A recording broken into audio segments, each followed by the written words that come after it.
हमारे चैनल को सब्सक्राइब करें और वीडियो को लाइक करें। 1187 रेतीले दानव। क्रांति की डांट को पारो और करण ने कोई खास भाव नहीं दिया। उनके लिए यही लड़की बस एक जरिया में थी, इससे ज्यादा कुछ नहीं। वैसे भी उसका साथ एक दिन का था। क्रांति को जब उन दोनों से कोई प्रतिक्रिया नहीं मिली, उसे इस बात पर और भी गुस्सा आ गया, लेकिन उसने अपने गुस्से को पी लिया। अब वह करती भी क्या, बड़ी मुश्किल से तो उसकी टीम बनी थी, उसे वह तोड़ना नहीं चाहती थी। आह भरते हुए वह जहाज के किनारे पर आए। वह इस वक्त गुस्सा भी थी और हताश भी। शायद मैं कभी अपना नाम नहीं कमा पाऊंगी, ना मेरे साथ मेरी किस्मत है, न मेरे टीम के साथी। सब कुछ बुरा ही हो रहा है मेरे साथ, उसने मन ने कहा। अंशु और भोला उसकी भावनाओं को समझ पा रहे थे, मगर उनके पास भी अब कहने के लिए कुछ खास नहीं था। इसी तरह से उनकी टीम शांति में डूब गई। थोड़ी देर बाद उन सबको आवाज सुनाई दी, हम होली बैरियर के पास पहुंच गए हैं, सब तैयार हो जाओ।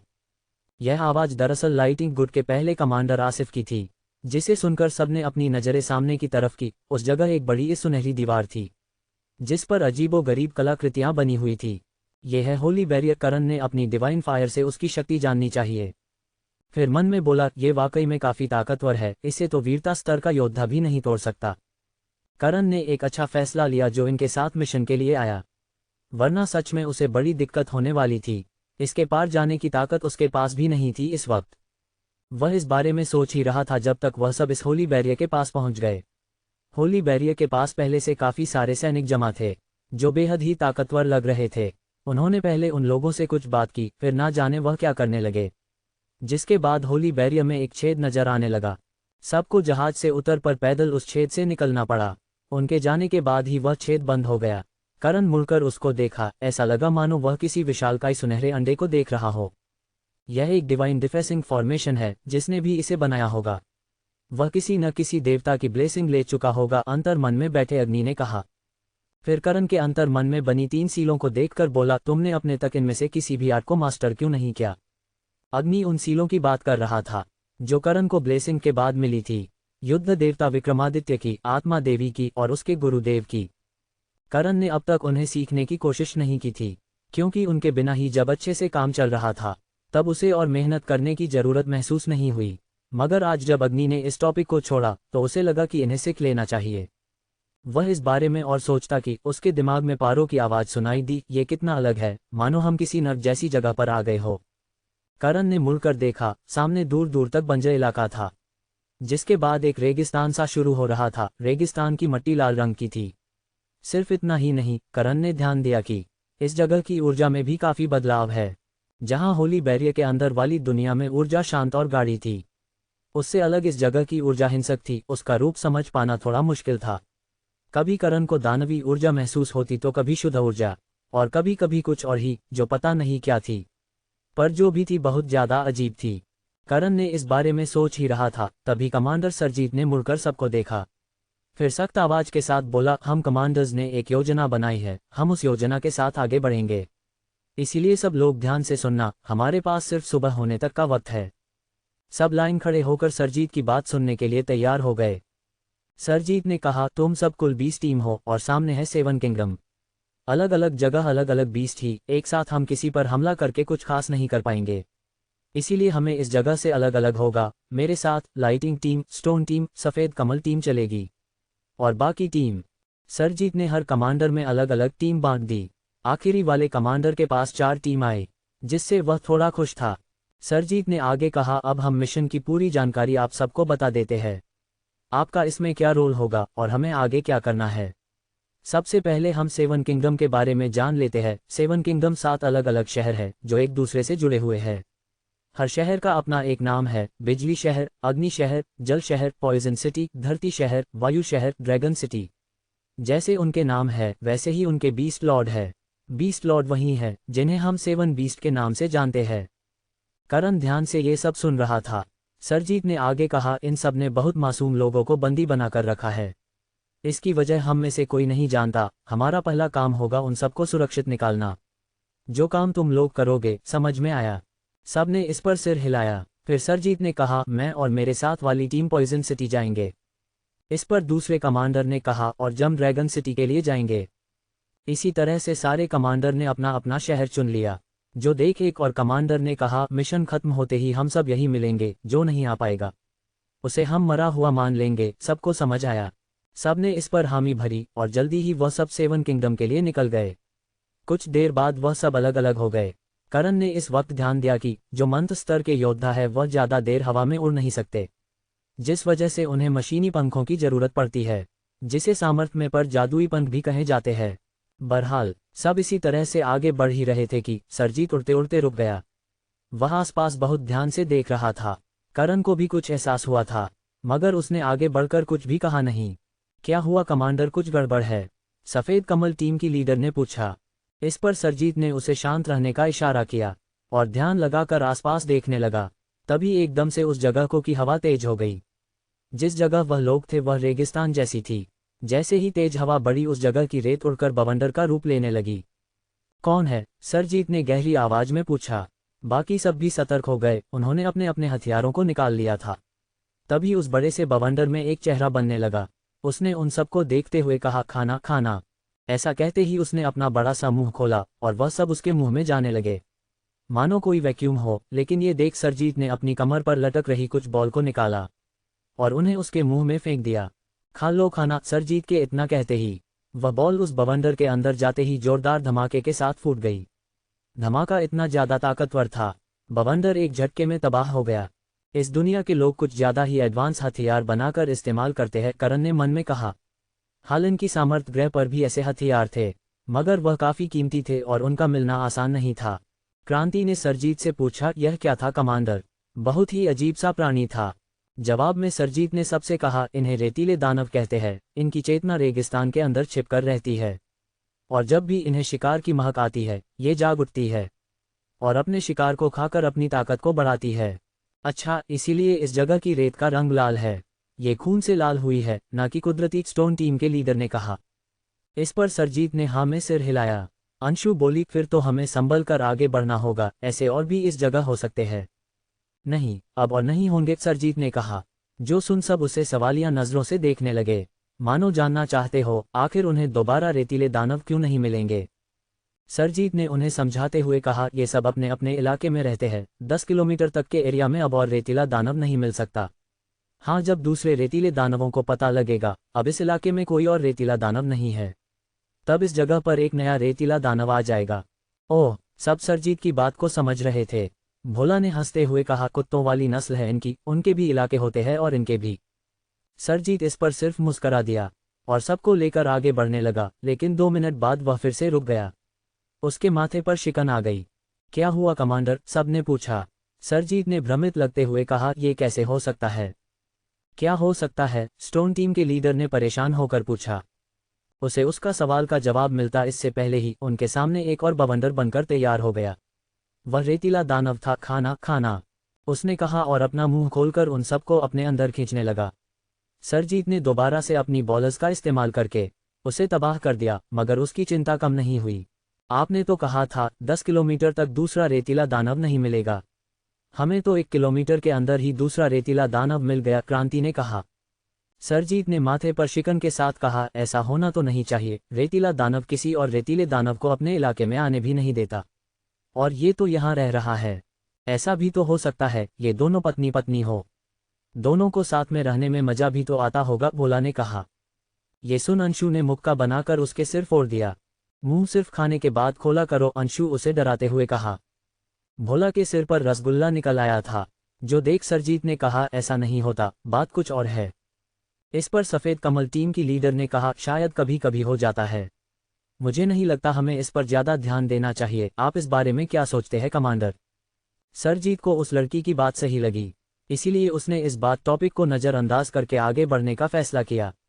मगर उसने उड़ान भरी ही थी, तभी सामने बहुत तेज हवाएं चलने लगी। धूल का गुब्बार उठने लगा, जो एक साथ सैकड़ों रेतीले दानवों में बदल गया। यह क्या है? सरजीत और बाकियों के चेहरे फीके पड़ गए। उनके सामने रेतीले दानवों की पूरी फौज थी, जो अपना मुंह खोलकर इतनी जोर से बोली कि उनके शरीर तक कांप उठे। खाना खाना, सरजीत ने चिल्लाते हुए कहा, तुम सब पीछे हटो। सब ने जल्दी से उसका आदेश माना, मगर उन लोगों ने बहुत देर कर दी, क्योंकि जब उन रेतीले दानवों ने अपना मुंह खोला तब ऐसा लगा मानो भगवान उन्हें अपने पास बुला रहा हो। इतना ज्यादा दबाव था कि उनके पंख कड़ कड़ करने लगे। सब अपनी पूरी ताकत लगा रहे थे उनसे दूर जाने की, मगर जा नहीं पा रहे थे। खींचते हुए उनके मुंह की तरफ बढ़े चले जा रहे थे। तभी सफ़ेद कमल टीम के कुछ सदस्य चिल्लाते हुए रेतीले दानव के मुंह में चले गए। नहीं, उनकी लीडर चिल्लाए। इधर करण और पारो को इससे कुछ खास फर्क नहीं पड़ रहा था। वह तो बस दूर खड़े होकर यह सब देख रहे थे। तभी उन्होंने देखा कि कुछ लोगों के पंख इस दबाव के चलते तबाह हो गए। उस धमाके में उनका शरीर जख्मी होकर उन रेतीले दानवों के मुंह में चला गया। नज़ारा बेहद ही भयावह था। तभी सरजीत ने स्टोरेज रिंग से बहुत सारी बॉलर्स को निकाला और जब उन्हें उन दानवों के मुंह में फेंक दिया, उसी दौरान क्रांति एक मुंह के पास पहुंच गई थी। तभी जोरदार धमाका हुआ और वह रेतीला दानव तबाह होकर फूट हुआ। इम्पैक्ट से क्रांति उड़ती हुई जमीन पर गिरी, लेकिन फिर से एक और मुंह में जाने लगी। सरजीत ने दांत पीसते हुए अपनी स्टोरेज रिंग से सारी बॉलर्स निकाल दी, जिसके बाद एक के बाद एक जोरदार धमाके होने लगे। रेतीले दानव गुब्बारे की तरफ फूटते चले जा रहे थे। किस वजह से रेतीले दानवों का दबाव कम हुआ। क्रांति और बाकियों को संभलने का मौका। उन्होंने भी अब पलटवार करना शुरू कर दिया। साले स्टोन टीम के लीडर ने अपने दोनों हाथों में हंटर पकड़ रखे थे, जिनसे वह लगातार स्लैश हमले कर रहा था।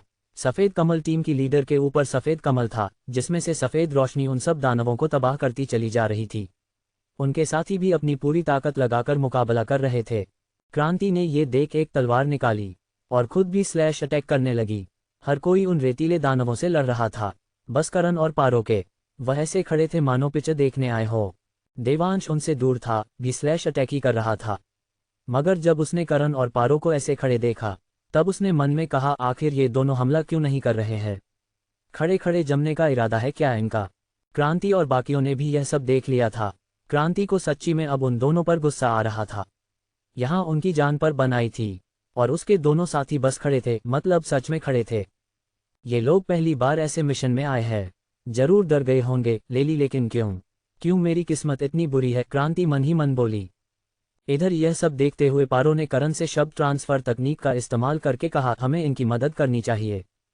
कोई ज़रूरत नहीं है, ये लोग हमसे अलग हो जाए वहीं बेहतर है। करण के मन में उन लोगों के लिए कोई रहम नहीं था। कल के मरते अभी मर जाए उसकी बला से। उसे 7 बीस्ट की जानकारी चाहिए थी, जो काफ़ी थी उन तक पहुंचने के लिए। अब उन्हें इनमें से किसी की भी कोई ज़रूरत नहीं थी। पारो को यह फैसला अच्छा तो नहीं लगा, मगर वह करण के हर फैसले के साथ खड़ी थी। और यहाँ रेतीले दानव खत्म होते जा रहे थे, मगर साथ ही साथ उन लोगों ने बहुत से लोगों को मार दिया था। अंडस्को 1188 to 1190। फिर से वही रिश्ता। करण की आंखों के सामने वह सब एक एक करके मर रहे थे, मगर करण उनकी मदद के लिए आगे नहीं बढ़ा। इस बात से पारो थोड़ी दुखी थी। वह जानती थी करण सिर्फ उन लोगों को बचाने के लिए आगे बढ़ेगा जिससे उसे फ़ायदा हो, उनसे नहीं जिससे उसका कोई नाता ना हो। बेशक ये सब लोग मर जाए, इससे करण को रत्ती भर का भी असर नहीं पड़ने वाला था। और यहाँ उन रेतीले दानवों की वजह से लाशें बिछती चली गई। लेकिन काफ़ी मेहनत के बाद आखिरकार उन लोगों ने सारे रेतीले दानवों को मार डाला, और इसमें सबसे बड़ा हाथ था सरजीत का। तुम सब ठीक हो? सरजीत ने पूछा। इस पर सबने सिर हिलाया और कुछ गोलियां खाकर सफ़ेद कमल टीम की लीडर ने अपने लोगों को गिना। उसके साथ 7 लोग थे, अब सिर्फ 3 बचे थे। स्टोन टीम के भी सिर्फ 2 लोग बचे थे, जिस वजह से सब और भी ज़्यादा परेशान नजर आने लगे। भोला और अंशु की हालत कुछ खास नहीं थी, फिर भी वह अपने पैरों पर खड़े हो रहे थे। बस देवांश था जो थोड़ा ठीक लग रहा था। तभी क्रांति ने गुस्से भरी नज़रों से करण और पारो को देखा। वह पैर पटकते हुए उनके पास आके खड़ी हो गई। इतने सब लोग मारे गए, आग बढ़कर उनकी मदद करने की कोशिश तक नहीं की तुमने। तुम्हारे बगल से एक लड़की उड़कर उस दानव के मुंह में चली गई। उसका हाथ भी पकड़ लेते तो वह बच सकती थी, क्रांति ने दांत पीसते हुए कहा। वह तो करण की कॉलर पकड़ने वाली थी, मगर अंशु ने उसे आके पकड़ लिया। क्या कर हो तुम? लीडर हो इस वक्त तुम। अपना आपा खोने की गलती मत करो, अंशु ने उसे समझाया। फिर आगे बोली, ये दोनों मिशन में नए हैं, पहली बार ऐसा कुछ देखा है। डर गए होंगे, और डर में इंसान का दिमाग काम करना बंद कर देता है। डर गए थे तो इस जगह आने की जरूरत नहीं थी इन्हें, सफ़ेद कमल टीम की लीडर ने गुस्सा करके कहा। जिस लड़की की बात क्रांति कर रही थी, वह दरअसल उसकी टीम की लड़की थी, और इस वक्त वह बेहद गुस्से में थी। हम तुम्हारी टीम का हिस्सा न सही, लेकिन इंसानियत नाम की चीज़ नहीं है तुम में। तुम्हारी आंखों के सामने वह मर गई, और तुम दोनों खड़े रहे मूर्ति बनकर। ये सुन पारो की आंखें छोटी हो गई। बेशक करण ने गलत क्या हो या सही, वह उसके खिलाफ कुछ भी नहीं सुन सकती थी। वह आगे बढ़कर उसे कुछ सुनाने ही वाली थी। सरजीत ने कहा, यह वक्त बहस करने का नहीं है, हमें आगे बढ़ना है। किसने क्या किया नहीं किया, यह मिशन खत्म होने के बाद देखना। सरजीत ऐसा कह आगे की तरफ उड़ने लगा। हालांकि मन ही मन वह भी नाराज था, मगर क्या कर सकते हैं, अपनी नाराजगी के चक्कर में पूरा मिशन खराब नहीं कर सकता था। बाकी सब भी अपने गुस्से को कंट्रोल में करके सरजीत के पीछे उड़ गए। जो देख, अंशु ने पारो से कहा, चलो। पारो और करण ने उसे देखा और दोनों आगे बढ़ चले। देवांश उनके बगल में ही था, जो बार बार उन दोनों को देखकर मन में कह रहा था, इस लड़के के चेहरे पर शिकन तक नहीं है, साफ दिख रहा है इसे हमारे जीने या मरने से कोई फर्क नहीं पड़ता। फिर अपने अंतर मन में रह रही सील से बोला, तुम्हारा इसके बारे में क्या ख्याल है? उसने सवाल तो किया मगर जवाब नहीं मिला। सील, जो उससे काफी ज्यादा बात किया करती थी, अब एकदम शांत थी, मानो उसकी जबान को किसी ने काट दिया हो। इसे क्या हुआ है? देवांश भ्रमित था, और इसी तरह से उनका सफर आगे बढ़ता चला गया। कुछ देर बाद उन्हें सामने एक किला सा नजर आया। हम लोग पॉइजन सिटी पहुंच गए हैं। सब लोग जानते हो न तुम सबको क्या करना है? सरजीत ने पूछा। जवाब में सबने सिर हिलाया और सब जमीन पर आकर दौड़ने लगे। सरजीत ये देख हवा तेज उड़ान के साथ आगे बढ़ा। किले पर काफी सारे बीस्ट पहरा दे रहे थे, वह सब इंसानी रूप में थे। इनमें से एक उनका सेनापति भी था, जो अपनी नाक में उंगली डालकर बैठा हुआ था। उसी दौरान उसे सामने से एक परछाई आती हुई दिखी। ओह, तो ये लोग सच में आ गए, उसने कहा। वह एक जंगली गैंडा बीस्ट था। उसके शरीर से ताकतवर जहरीली शक्तियां निकल रही थी। वह उछलकर खड़ा हुआ, उसकी धमक से ही सारे सैनिक सतर्क हो गए। गैंडा सेनापति ने दहाड़ते हुए कहा, दुश्मन सामने है, हमला करो। एक भी बचना नहीं चाहिए, समझे? सैनिकों ने अपने तीर धनुष पकड़ रखे थे। उन्होंने बिना ज्यादा सोचे उन पर तीरों की बरसात कर दी। हर तीर जहर से भरा हुआ था। अगर किसी को भी वह लगता तो तुरंत उसकी मौत हो जाती। भोला ने जब उन तीरों को देखा, उसने हड़बड़ाकर अपने हाथों को लहराया और उसके आगे एक बहुत सारी शक्तियां जमा होकर एक बड़े से कवच में बदल गई। तीर जैसे ही उनसे टकराए, सारे तीर एक एक करके उस पर विफल होने लगा। ऐसा ही कुछ स्टोन टीम और सफेद कमल टीम ने भी किया। उसी दौरान सरजीत ने ये देख अपना हाथ आगे बढ़ाया और एक बड़ी सी जथेली उसके पास से निकली, जो काफी ज्यादा ताकतवर थी। उसे हम लेवल 5 की तकनीक कह सकते थे। जैसे ही वह हाथ उस किले से टकराया, उस इलाके में जोरदार धमाका हुआ और वह किला उस जगह से तबाह होकर ढहने लगा। उस पर सवार सैनिक गिरकर उस मलबे में दफन हो गए। गुरु और पार्वती, आगे बका हमला करो, क्रांति ने कहा। लेकिन जैसे ही उसने पीछे देखा, उसकी आंखें बड़ी बड़ी हो गई, क्योंकि उस जगह पर करण और पारो थे ही नहीं। वो लोग आगे हैं, अंशु ने कहा। क्रांति ने जब ये सुना तब उसने झट से आगे देखा और उसकी आंखें दोबारा से लाल होने लगी। वह दोनों उड़कर उस जगह से अंदर चले गए जहां पर अभी धमाका हुआ था, और उन बीस्ट को उन लोगों ने हाथ तक नहीं लगाया, मानो उनके लिए छोड़कर गए हो। मैंने अपने जीवन में बहुत सी गलती की है, मगर इन्हें अपनी टीम में लेकर गुनाह किया है। क्रांति को अब उन पर गुस्सा नहीं, बल्कि नफरत सी हो रही थी। अंशु को भी समझ नहीं आया अब वह बोले तो बोले क्या है, मगर उसे बोलने का मौका ही नहीं मिला। वह जैसे ही किले के पार गए, एक साथ कई सारे बीस्ट उन पर कूद पड़े। जल्दी ही उन सब में ताबड़तोड़ तरीके से लड़ाई शुरू हो गई। लेकिन देवांश इस लड़ाई में नहीं कूदा, वह उछल उछल कर आगे बढ़ता चला गया। हाँ, अगर कोई बीस्ट उसे मारने की कोशिश करता तो वह उसे मार देता। जिसको नहीं मार पाता उसे जख्मी करके आगे बढ़ जाता। क्रांति ने देवांश को भी ऐसा करता देख गुस्से से मुट्ठी भींच ली। ये लोग आगे तो ऐसे बढ़ रहे थे मानो किला फतह करना चाहते हो, और बीस्ट सेना का किया। इससे इन्हें कोई मतलब नहीं था। किया, तुम तीनों अब से मेरी टीम का हिस्सा नहीं हो, क्रांति ने एक बीस्ट का सिर उड़ाते हुए कहा। अंशु और भोला ये सुनकर कुछ नहीं बोले, पास उसके आसपास रहकर उसकी रक्षा करते रहे। अंशु लोगों को हील कर सकती थी, उन्हें ऊर्जा प्रदान कर सकती थी। भोला डिफेंस में माहिर था, बस एक ही लड़ाकू थी उनके टीम में, जिस वजह से उनकी टीम अब सबसे कमजोर टीम में से एक थी। वहीं आसमान में सरजीत के सामने गैंडा सेनापति था। उसके दोनों हाथों में बड़ी बड़ी कुल्हाड़ी थी, जिनको घिसते हुए उसने कहा, तुम इंसान जाति के लोगों को चैन नहीं है न, तब देखो तब रोते रहते हो, और आज फिर अपना रोना गाने आ गए। तुम मेरी बराबरी के नहीं हो, जाओ अपने लॉर्ड बीस्ट को बुलाओ, सरजीत ने कहा। गैंडा सेनापति को हंसी आ गई। हाँ, तुम इंसानों को खुद पर कुछ ज्यादा ही गुरूर है। आज मैं इस गुरूर को तोड़कर तुम्हारी हड्डियों में विनम्रता भरूंगा, फिर तो तुम्हें इसके लिए अगला जन्म लेना होगा। सरजीत ने कलाई घुमाए और अपने पंजों में कई सारे सुइयों को फंसा लिया। गैंडा सेनापति ने दांत दिखाते हुए कहा, ये जन्म काफी है इंसान। ऐसा कहते ही उसने हवा में पैर पटका और अपनी दोनों कुल्हाड़ियों से उन पर हमला कर दिया। सरजीत ने भी जवाबी कार्रवाई की। जल्दी दोनों में भयानक मुकाबला शुरू हो गया। गैंडा सेनापति का स्तर थोड़ा कम था सरजीत से, मगर उसकी बॉडी बहुत ज्यादा मजबूत थी, जिस वजह से वह ज्यादा हमले सहन कर सकता था। और पास में जाकर ज़्यादा तेजी से हमले भी कर सकता था। एक तरफ यहाँ जंग शुरू हो चुकी थी, दूसरी तरफ करण और पारो काफ़ी अंदर आ गए थे। सामने उन्हें एक महल का ढांचा नजर आया। करण ने डिवाइन फायर की मदद से उसकी जांच की। फिर पारो से बोला, जमीन के नीचे काफ़ी सारे इंसान हैं और उस महल के अंदर शायद लॉर्ड बीस्ट। तुम जाकर उसे खत्म करो, मैं उन लोगों को बचाता हूँ। ठीक है, लेकिन अपना ख्याल रखना, पारो ने कहा, और बिना आगे कुछ बोले वह तेज गति से आगे बढ़ गई। करण उड़ते उड़ते जमीन पर गया। उस जगह पर बहुत सारे बीस्ट जमा था, जो करण को देख उसकी तरफ दौड़े। करण ने ये देख अपना हाथ झटका। एक ही पल में सैकड़ों बीस्ट उस कटकर जमीन पर गिर पड़े। आखिर वक्त तक उनकी आंखें खुली हुई थी। करण ने उनकी बॉडी को देख आयामी पेंटिंग में रह रहे अपने बीस्ट से पूछा, खाना है तुम्हारे लिए? करण ने कलाई घुमाई और सारे बीस्ट उसकी आयामी पेंटिंग में चले गए। जिसके बाद करण आगे बढ़ा, मगर तभी उसे किसी की आवाज़ सुनाई दी, तुम इतने ताकतवर हो, फिर तुमने अपनी टीम को अकेला छोड़कर क्यों आ गए?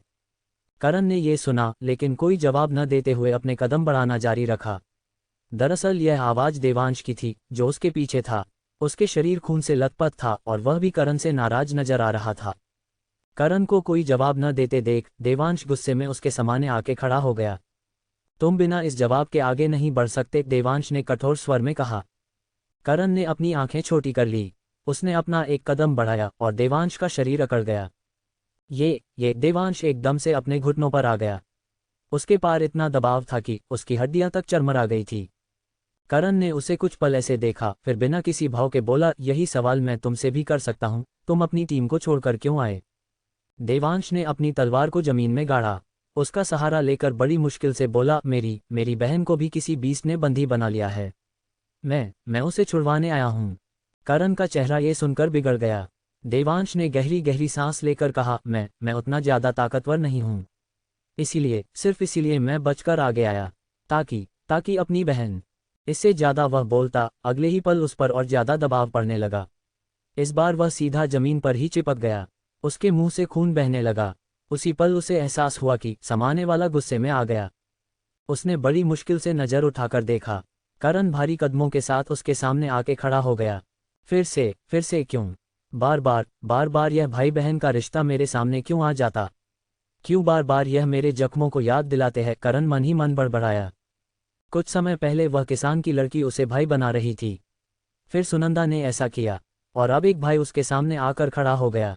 जिस रिश्ते से उसे नफरत है, वही क्यों उसके सामने आ जाती है? करण ने डरावने अंदाज में देवांश को देखा।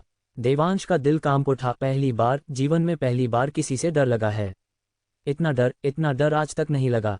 उसी पल उसे सील की आवाज़ सुनाई दी, उससे बहस मत करो, वह मेरी सोच से भी ज़्यादा खतरनाक है। चुप रहो, वरना हम दोनों मारे जाएंगे। सील को आखिरकार बोलते देख देवांश को थोड़ी राहत तो मिली, मगर जब उसने सील की बात सुनी तब उसका सिर घूम गया। उसी पल उसके ऊपर से दबाव हट गया। देवांश ने नजर उठाकर देखा, करण अपनी मुट्ठी भींचकर आगे बढ़ चुका था। देवांश अपने हाथों के बल खड़ा हुआ। अपने मुंह से बह रहे खून को साफ करके उसने बड़बड़ाते हुए कहा, इसने मेरी ब्लड लाइन तक को दबा दिया। मेरी आत्मा तीतर बितर हो रही थी। मेरा शरीर फटने पर आ गया था। कौन है ये? देवांश ने अपनी सील से कुछ बात करने की कोशिश की, मगर सील दोबारा से शांत हो गई। देवांश ने आह भरी, फिर खुद भी करण में पीछे पीछे चल दिया। वहीं उस महल के ढांचे में बड़ा सा दरबार था। सब कुछ पत्थरों से बना हुआ था। उस जगह सिर्फ लोग उपस्थित थे। उनमें से एक पॉइजन सिटी का बीस्ट लॉर्ड था। दरअसल यह एक अजगर था, जो इस वक्त इंसानी रूप में एक सिंहासन पर बैठा हुआ था। इसका नाम था लॉर्ड अजगर। हालांकि उसका असली नाम कुछ और था, लेकिन उसे इसी नाम से जानते थे। उसके बगल में कवचधारी अजगर खड़ा था, जो शक्ल से तो उसका अंगरक्षक मालूम पड़ता था। दोनों शांत बैठे हुए थे, मानो किसी के आने का इंतजार कर रहे हो। उसी पल उन्हें एक परछाई आती दिखी, जो सीधा उनके दरबार में आ गई। यह कोई और नहीं पारो थी। उसने लॉर्ड अजगर और उसके अंगरक्षक को देखा, फिर ठंडी आवाज में बोली, तुम दोनों में से 7 बीस्ट कौन है? लॉर्ड अजगर ने एक नज़र पारो को देखा, फिर गाल पर हाथ रखकर दूसरी दिशा में देखने लग गया, मानो कितना ज्यादा निराश हो। उसने कहा, मुझे तो लगा था सबसे पहले कोई मर्द आएगा, लेकिन एक लड़की आ गई। ना जाने आजकल के मर्दों को क्या हो गया है। इंसान जाति में अब मर्द बचे ही नहीं है। पारो का मुंह अजीब सा हो गया। लॉर्ड अजगर के कहने का ढंग बेहद ही अजीब था। उसके नाखूनों में नैन पॉलिश थी, और उसके कपड़े भी थोड़े थोड़े लड़कियों जैसे लग रहे थे। हरकतें से समझ आ रहा था वह उस टाइप का है। लॉर्ड अजगर ने मुंह बनाते हुए कहा, अरे तुम क्यों चलाए, मर्दों का अकाल पड़ गया है क्या? पूरा मूड खराब कर दिया, अंगरक्षक इस बदसूरत लड़की का अंत करो। जी लॉर्ड अजगर, अंगरक्षक ने कहा, लेकिन उसकी आवाज़ सुन पारो का मुंह अजीब सा हो गया। अंगरक्षक का शरीर तगड़ा था मगर आवाज़ लड़कियों वाली, मतलब वह भी उस टाइप का था। ये कहाँ आ गई मैं, पारो सिर खुजलाने लगी। अंडिस्को, पहले बुझाऊं प्यास फिर होगी फाइट।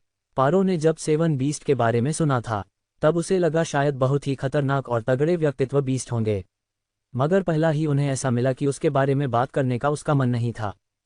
फिर भी उसका काम था उसे खत्म करना, इसीलिए वह लड़ने के लिए तैयार हो गई। उसी पल अंगरक्षक एकदम से उसके सामने धमक उठा।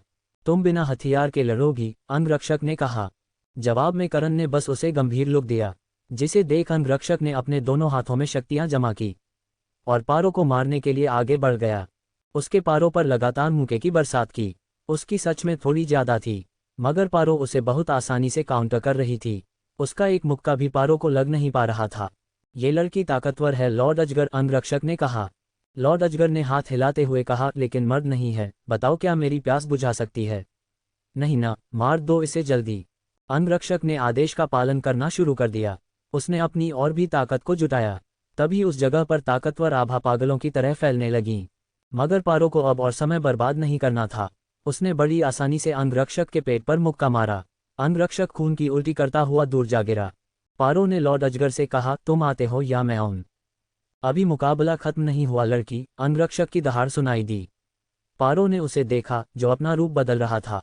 उसका शरीर एक बड़े से हरे रंग के अजगर में बदल गया, जिसके साथ ही उसकी ताकत में भी काफी इजाफा हुआ। अब तक मैं सिर्फ अपनी आधी ताकत इस्तेमाल कर रहा था, लेकिन अब पूरी करूंगा। लॉर्ड अजगर को मर्द चाहिए, लड़कियां नहीं, अंगरक्षक ने दहाड़ लगाए। उसी वक्त उसके मुंह से जहर शक्तियों की लहर निकली। पारो ने झट से अपनी तलवार निकाली। उसे आग करके उसने उस जहर लहर को परे कर दिया। तभी उसके ऊपर एक बड़ा सा फिगर नजर आया। वह अंगरक्षक था जो मुंह खोले पारो को निगलने के लिए बढ़ गया। पारो ने झट से अपनी लोकेशन बदली। अंगरक्षक जमीन को फाड़ते हुए अंदर घुस गया। अगले ही पल पारो के नीचे की जमीन कांप उठी। पारो सीधे हवा में उड़ी, वैसे ही जमीन को फाड़कर अंगरक्षक बाहर आया। उसने पारो को खाने की कोशिश की, लेकिन अपने तेज रिफ्लेक्स की वजह से वह बच गई। अंगरक्षक ने अब भी हार नहीं मानी। उसने अपनी पूंछ से पारो पर हमला किया, मगर जवाब में पारो ने अपनी तलवार को चलाया। आह! अंगरक्षक की चीख निकल गई। उसकी पूंछ पर गहरा जख्म हो गया। मैंने आधी ताकत का इस्तेमाल किया, फिर भी मैं इसे 2 हिस्सों में नहीं काट पाई।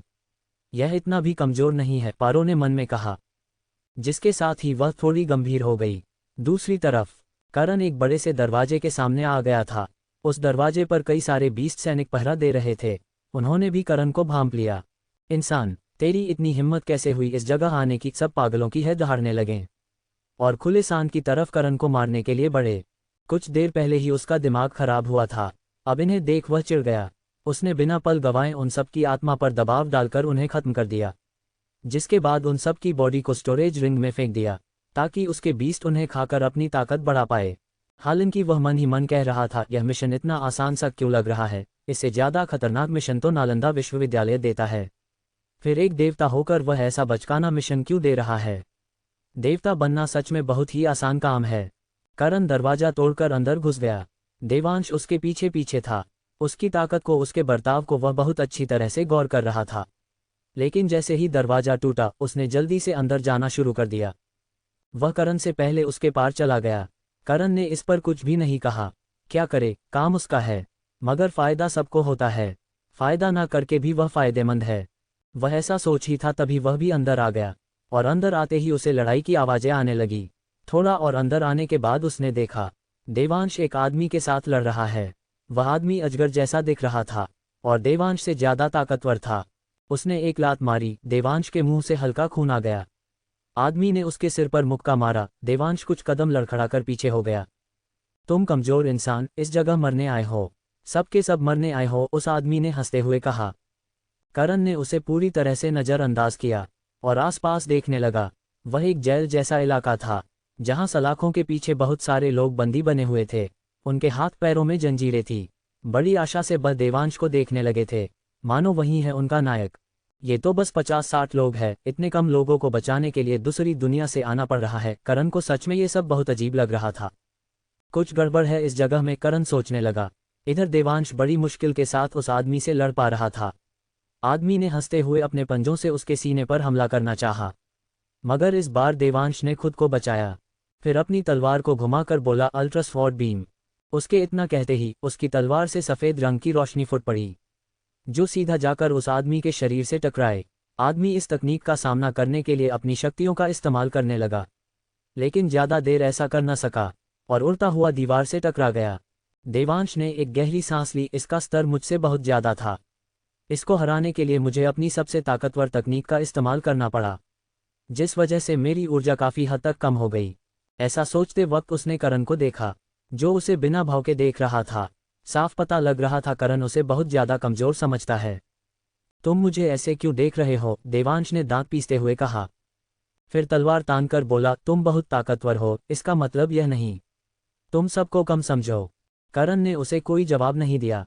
उसने मुड़कर उस दिशा में देखा जहां वह आदमी गिरा गिरा था। देवांश ने भी उस दिशा में देखा और अगले ही पल उसकी आंखें छोटी हो गई, क्योंकि वह आदमी खड़ा हो रहा था और बहुत ही गुस्से में था। उसने दहाड़ते हुए कहा, तुम्हारी इतनी हिम्मत लड़के। ऐसा कहते ही वह अपने बीस्ट रूप में आ गया। उसने अपना बड़ा सा मुंह खोला और जहर शक्ति उसकी तरफ बढ़ी। देवांश ने कलाई घुमाई और एक शील्ड निकाल ली। उसे एक्टिवेट करते ही वह बड़ी होने लगी। जहर की लहर शील्ड से टकराए। देवांश घसीटे हुए पीछे जाने लगा। उसके जमीन पर कदम बढ़ाए, मगर दबाव इतना ज़्यादा था, जमीन ही धंसने लगी। वह अपना संतुलन बना नहीं पाया। उसी वक्त आदमी ने उसके पर आकर अपनी पूंछ से हमला कर दिया। देवांश को इस हमले का ज्ञान नहीं था। वह इम्पैक्ट से हवा में उड़ गया। उसके मुंह से उल्टी के साथ खून बाहर आ गया। आदमी ने फुफकारते हुए अपने पंजे से उसके पेट पर हमला किया। देवांश ने कवच पहना हुआ था, जिस वजह से उसका पेट नहीं फटा, मगर पेट पर जख्म जरूर आ गए और जो इम्पैक्ट हुआ उससे वह जमीन में गड्ढा करके धंस गया। उसके कराहने की आवाज़ के साथ आदमी ने जोरदार फुफकार लगाए, जिससे वह पूरा इलाका गूंज उठा। इंसान कभी हमारी बराबरी नहीं कर सकते। जमीन में पड़े देवांश ने खुद को संभाला, फिर हल्की मुस्कान के साथ बोला, शरीर में नहीं कर सकते, लेकिन कुछ चीज़ों में तुम हमारा भी सामना नहीं कर सकते। ऐसा कह देवांश ने अपने दूसरे हाथ में एक टोकन जैसा कुछ दिखाया। आदमी कुछ समझ पाता इससे पहले ही उसे एहसास हुआ। उसके शरीर पर कुछ चीज़ें चिपकी हुई है। उसने नज़र नीचे करके देखा तो बहुत से टोकन उसके शरीर से चिपक कर लाल रोशनी छोड़ रहे थे। Token bomb. आदमी का चेहरा खौफ से भर गया। उसी पल देवांश ने कहा, अलविदा। अपनी बात कहते ही उसने अपने हाथ में पकड़े टोकन को तोड़ दिया। ऐसा होते ही आदमी पर चिपके सारे टोकन बॉम्ब एक साथ तेज धमाके के साथ फूट गए। आदमी का शरीर खरबूजे की तरह फट गया। खून की बारिश होने लगी और उस खून की बारिश में भीगते हुए देवांश गड्ढे से बाहर निकला। उसी पल उसके सामने एक नीले रंग का कुछ गिरा।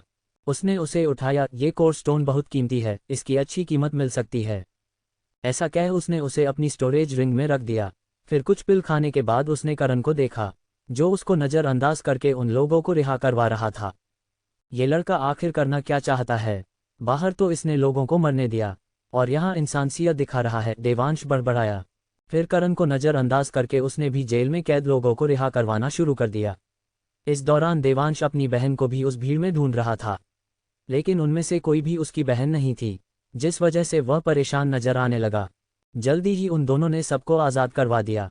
आम लोगों ने उन दोनों के सामने अपने हाथ जोड़कर उनका धन्यवाद करना शुरू कर दिया। आप दोनों का हमें बचाने के लिए धन्यवाद। आप आज नहीं आते तो ये लोग बाकियों की तरह हमें भी खा जाते। आप दोनों हमारे लिए देवता बनकर आए हैं। सब बारी बारी से अपना आभार जता रहे थे। सबकी आंखों में खुशी के आंसू थे। इससे अलग करण ने पूछा, तुम बस इतने ही हो? ये सुनकर एक आदमी ने जवाब दिया, नहीं, 2 दिन पहले तक हमारे साथ सैकड़ों लोग थे, लेकिन हमें इस जगह छोड़कर उन्हें ले जाया गया है। पता नहीं कहाँ, पर वह सब बहुत ही बेरहमी से लेकर जा रहे थे। दूसरे आदमी ने भी कहा, हाँ बिल्कुल ऐसे, मानो भेड़ बकरियों को ले जाया जा रहा हो। करण ने इस पर कोई भाव प्रकट नहीं किए, क्योंकि उसे पहले ही गड़बड़ का एहसास हो गया था। देवांश ने कहा, इसका मतलब मेरी बहन भी उनमें हो सकती है। फिर उन लोगों से पूछने लगा, क्या आप लोगों के साथ मेरी उम्र की एक लड़की थी? कनिका नाम है उसका, मासूम सी लड़की है, शायद आपने देखा हो। ऐसा कहते हुए उसने अपनी स्टोरेज रिंग से एक फ़ोटो निकालकर उन्हें दिखाई। करण ने उस फोटो को नहीं देखा और जिन्होंने देखा उन्होंने मना कर दिया। भीड़ इतनी ज़्यादा थी, एक का चेहरा याद रखना मुमकिन नहीं था। सबने अपना अपना तर्क सुनाया। देवांश का चेहरा उदास हो गया। उसने फ़ोटो को वापस स्टोरेज रिंग में रख दिया। करण ने कहा, अब तुम आज़ाद हो, थोड़ी देर में कुछ लोग आकर तुम्हें अपने साथ ले जाएंगे। जब तक इसी जगह पर रहो। करण का काम था इन्हें बचाना। जो उसने कर दिया था, उसे और भी बीस्ट मारने जाने थे। इनको गोदी में लेकर तो नहीं घूम सकता था न। मगर इससे वह सब लोग सहम गए। वह कुछ कहना चाहते थे लेकिन इससे पहले ही करण उस जगह से निकल गया। देवांश ने उसे समझाते हुए कहा, आन सब फिक्र मत करो, बाकी लोग भी आने वाले हैं। वह आपको सुरक्षित ले जाएंगे, बस सब्र रखो और कुछ नहीं। वह सब डरे हुए थे मगर अब वह कुछ कर भी नहीं सकते। देवांश ने उन्हें थोड़ा और समझाया, फिर खुद भी करण के पीछे चला गया। वहीं किले के पास जबरदस्त लड़ाई हो रही थी। तीनों टीम खून से लाल हो चुकी थी। क्रांति की हालत भी कुछ खास नहीं थी। बीस्ट की संख्या काफी ज्यादा थी, मगर धीरे धीरे करके उन्होंने उनकी संख्या को लगभग कर दिया। सरजीत भी गेंडा सेनापति पर भारी पड़ने लगा था। उसने मुकाबले में पकड़ बना ली थी। जल्दी वह उसे हराने वाला था। इधर दरबार में एक धमाका हुआ और एक बड़ा शरीर छोटा होकर जमीन पर गिर पड़ा। ये लॉर्ड अजगर का अंगरक्षक था, जिसका पूरा शरीर खून से लालम लाल था। पारो ने उसे बुरी तरह से हराया था। उसने उठने की कोशिश की, वह उठ भी गया, मगर पारो से लड़ने लायक ताकत उसके पास बची नहीं थी। पारो ने अपनी तलवार से खून को झटका। फिर लॉर्ड अजगर से बोली, अब क्या निमंत्रण पत्र भेजूं तुम्हें, या फिर अपनी जान खुद देना चाहती हो, या चाहते हो जो भी हो तुम। लॉर्ड अजगर ने उसे नजर घुमा कर देखा, फिर अपने नख निहारते हुए बोला, तुम एक लड़की हो और लड़कियों को छूना मुझे अच्छा नहीं लगता, कर्क नहीं आता। फिर बड़ी सी मुस्कान के साथ बोली, तुम्हारे साथ कोई मर्द आया है। पारो को समझ नहीं आ रहा था, ये किस मिशन के लिए भेजा है अग्नि देवता ने उसे। अब क्या वह इसे लड़के सप्लाई करने का काम करे? मतलब हद होती है अजीब होने की भी। पारो अब उस पर हमला करने ही वाली बात थी, तभी उसके पास दो फिगर नजर आए। वह दोनों करण और देवांश थे। तुमने अब तक इसे मारा नहीं, करण भ्रमित नजर आने लगा। इस पर पारो कुछ कहती, उसे लॉर्ड अजगर की खुशी से भरी आवाज सुनाई दी, ओह मर्द आए हैं, तुमने पहले क्यों नहीं बताया, बड़ा ही हसीन मर्द लाई हो साथ में। करण और देवांश ने लॉर्ड अजगर को देखा, जो अपनी जगह से खड़ा हो गया था और अपने गालों पर हाथ रखकर उसे ऐसे देख रहा था मानो को टीनेजर लड़की अपने हीरो को देखती हो। करण के तो रोंगटे ही खड़े हो गए। यह क्या बला है? करण तो डर गया। लॉर्ड अजगर ने मटकते हुए कहा, तुम इस तो बड़े खूबसूरत मर्द हो, तुम मेरी प्यास बुझा दो, फिर मैं इस लड़की से लड़ाई कर लूंगा। करण का मुंह सड़ गया और देवांश की हंसी छूट गई। अभी तक उसने इसे डरते हुए नहीं देखा था, लेकिन अब उसके चेहरे पर डर आखिरकार उसे नजर आ ही गया। करण ने पारो को देखा, जो अपना सिर हिला रही थी। फिर करण से बोली, अब क्या कर सकते हैं, बुझाओ इसकी प्यास। तुम्हारा दिमाग खराब है। करण का चेहरा देखने लायक था। वो यहाँ मारने आया, अपनी बैंड बजवाने नहीं। और देखकर तो लगता था ये लॉर्ड अजगर काफी दिनों से प्यासा है, सुखपंतल तक भरा हुआ इसके। करण ने अपना सिर झटका, फिर उस लॉर्ड अजगर से बोला, अपनी बकवास बंद करके ये बताओ, बाकी लोगों को तुमने कहाँ छिपाकर रखा है? अंडस्को टूट गई क्रांति की टीम। करण को अपने सवाल का जवाब चाहिए था। उसे उन सबको बचाना था जो बंदी थे, तब ही पारो अगली अग्नि देवता बन पाएगी। और यहाँ जब पारो ने सुना कि और भी लोग इस जगह थे जिन्हें यहाँ से भेज दिया गया, इससे पारो के माथे पर शिकन आ गई। वहीं लॉर्ड अजगर ने हाथ हिलाते हुए कहा, तुम्हारे सामने इतना खूबसूरत फिगर खड़ा है और तुम उन बदसूरती का पूछ रहे हो। देखो, अगर तुम्हें सच में उसके बारे में जानना है, पहले तुम मेरी प्यास बुझाओ, मैं तुम्हें सब बता दूंगा। फिर दो उंगली दिखाते हुए बोला, बोलो डील मंजूर है, मान जाओ, बहुत अच्छा ऑफर है, हमें इससे लड़ना भी नहीं पड़ेगा, देवांश ने कहा। करण ने उसे तिरछी निगाहों से देखा, फिर उसको एक हाथ से उठा लिया। छोड़ो मुझे, यह क्या कर रहे हो? देवांश हड़बड़ा गया।